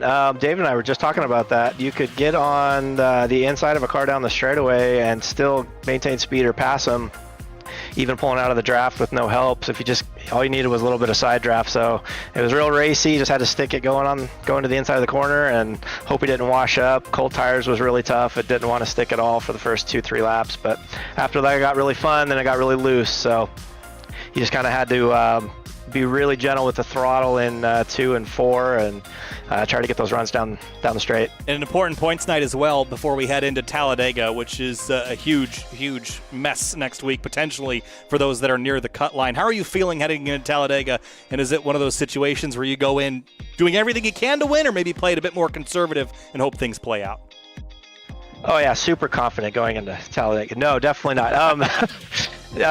No, as you know, it's a wild card. So I know I'm 13th in points, probably still 13th in points. So I really have nothing to lose, and yeah, we're just gonna go all out. I mean, that's a lot of strategy and luck at Talladega, as you know. So we'll see what happens. We'll see what happens indeed. Greg Mitchell, 3rd place tonight, solid top 5. Greg, congrats, and we'll see you in Alabama. Thanks, Kyle. Real quick, just want to thank the sponsors on the car. We've got NAI, DeLeo Bram, Eat Sleep Race, Magyar Bank, Fame Construction, and also would love to give a shout out to my nephews who are watching tonight down in Texas. Nick, AJ, and Ryan. Love you guys, and thanks for watching. And thank you, Kyle, and the guys up in the booth. Appreciate it, Greg. We'll see you next week. Good luck to you. Thank you. 2nd place tonight is David Weishart, and the pole sitter for the hometown driver, the number 33. Weishart led some laps early, but after the strategy call, just didn't come back your way for the race lead, but you did come home 2nd. So satisfied with that, or real sad about coming up one spot short? I mean, it's bittersweet. On one hand, this is my home track. I qualified on the pole, had the best lap I've turned all week, and to come home 2nd stings a little bit, but a bigger picture for me, like I said, last season I was supposed to retire from this series. Like, I wasn't supposed to be back here because I hated this car so bad. I just had no speed in it, and it felt good to have some speed tonight. So we caught that early yellow, not while I was leading, and I knew we were on the edge of fuel mileage, and this race, these tracks tend to go green quite a bit. This one in Pocono, and yeah, just got back up through there. First run, burned my tires off. At the end of both runs, like the last 7 or 8 laps of both runs, my right front just died on me. I couldn't keep the right front under me for the long run, and James just kind of gapped me there at the end. But glad to come home with the P2, and yeah, felt real good to have some speed at my home track. Well, David Weishart, 2nd place tonight at Indianapolis, and we're going to see you next week at Talladega? Oh, yeah, we'll be there. All right, David Weishart, good luck to you. We'll see you next time. Thanks, guys. And your winner tonight for the 4th time this season, he is racking them up in the area Florida State Builders Pro Series and now in the Cup Series, just racking them up left and right. 4th win and 2nd in a row. Last time out at Road America, you were the winner, and this time in Indiana, you get the job done here at the Brickyard, James. It's got to feel good. You're on top of the world, top seed heading into the playoffs, and best of all, no pressure heading into Talladega next week. How does it feel to get another one done here at Indy? Yeah, I think that's the best part. It's not having to worry about points or what other people are doing at Talladega, praying for people to wreck or anything. I can just kind of go there and try and help the team, make sure that those guys get in, try and prevent a new winner or get one of our guys to win the race and make sure they get locked in. And yeah, it's just been a crazy run. I didn't really expect to win this one at all. Didn't really get much time to do many practice laps and have never really run any races here, so didn't really know exactly how it was going to go. And on that first short run before the yellow, I saw David pulling away, and I thought there was no chance that I was going to have anything for him. It didn't look like anybody was going to have anything for him, but just able to just kind of save the rear tires a little bit better, I think. I think he started really sliding towards the end of the runs, and I was able to get him before that first pit stop and just make sure I met the fuel number and didn't make any big mistakes, and we were able to bring it home fairly easily. So does this shift the focus at all as we head to Talladega next week? Obviously, that's for all the drivers that are not locked in to really do battle and try to snag one before the playoffs start. But does your focus shift to Chicago or another event that's on the playoff calendar, or is it just 1 week at a time from here on out? I think probably just 1 week at a time. Like I said, I really want to make sure we can get all of our guys locked in on points into the playoffs. That way we got some pretty good representation. I think we can all have a pretty good run through the playoffs. So yeah, I think just 1 week at a time. Don't want to get too ahead of myself and start worrying about races in the future and really start making mistakes or anything. So yeah, I think just 1 week at a time and just taking it easy. Well, maybe not worried about races in the future, but the races in the past, he's got 4 of the 11 so far this season. Scioli gets it done at Indy. Congratulations, and we'll see you next week. Thanks, guys. Huge shout out to you guys in the booth for everything you guys do, putting these races on. This one was pretty fun. I hope there were some good battles through the field, and I know the leaders were close for a lot of the race, so it was pretty enjoyable. Big thanks to the admin team, and then big thanks to Lucky Ducks, Roasted Gems Coffee, No Kid Hungry, RS Butt Boxes, Stream for No Kid Hungry, and Ology Brewing. And I finally got the Polish for John Peel, team owner. He's been asking for it, and I finally got it. Finally remembered this time, so. Got it done, James. Congratulations, and we'll see you next time. Thanks, guys. Yeah, and he said it, guys. Just lots of good racing tonight, and the leaders, there was always something to watch, whether it was strategy, whether it was the incredible battles we saw from lap 7 to lap 50 or so. Finian, this was a fun one, and as far as Indianapolis, it's never one that I was super looking forward to go to from a stock car perspective, but I think my mind has been changed. Yeah, I was going to say, I never thought I would really see a good race at Indianapolis anytime soon with stock cars. It's typically associated with much better with IndyCar racing, but it's safe to say that the quality has stepped up with these Gen 7 cars. We've got a really good show tonight. Great show indeed from Indianapolis. So, well, a nice refresh after being used to the Indy road course, but I think everyone's most people are about ready for Indianapolis to go back to the oval for NASCAR side of things, and tonight's racing definitely provided an entertaining race, but we got one more entertaining race next week for the Cup side of things in the regular season, and that's Talladega. And a quick note, Cameron Hearn up to 25th in points, and he's 15 points behind Ed Robertson. So Robertson actually moved up 5 spots into 20th. Rabel moved up a spot. He is now 19th in points, but 15 points separate Hearn from making it into the postseason and being on the outside looking in. Well, that's the storylines we'll be following next week from Talladega Superspeedway. One more round in the regular season, but we're not done this week from the Indianapolis area. Tomorrow night, IRP, Lucas Oil Raceway Park for the Area Truck Series, and then back here at the Big Track on Thursday night for the Area Florida Estate Builders Pro Series. That is what's on the docket for this week. Can't wait to bring you some more action from the Brickyard, the Indianapolis Motor Speedway. Thanks for joining us tonight. We'll see you tomorrow at 8:45 Eastern for the Truck Series from IRP. Thanks so much. Kyle Heyer, Finney DeCuna, and Hunter Sleppy with you. We'll see you next time.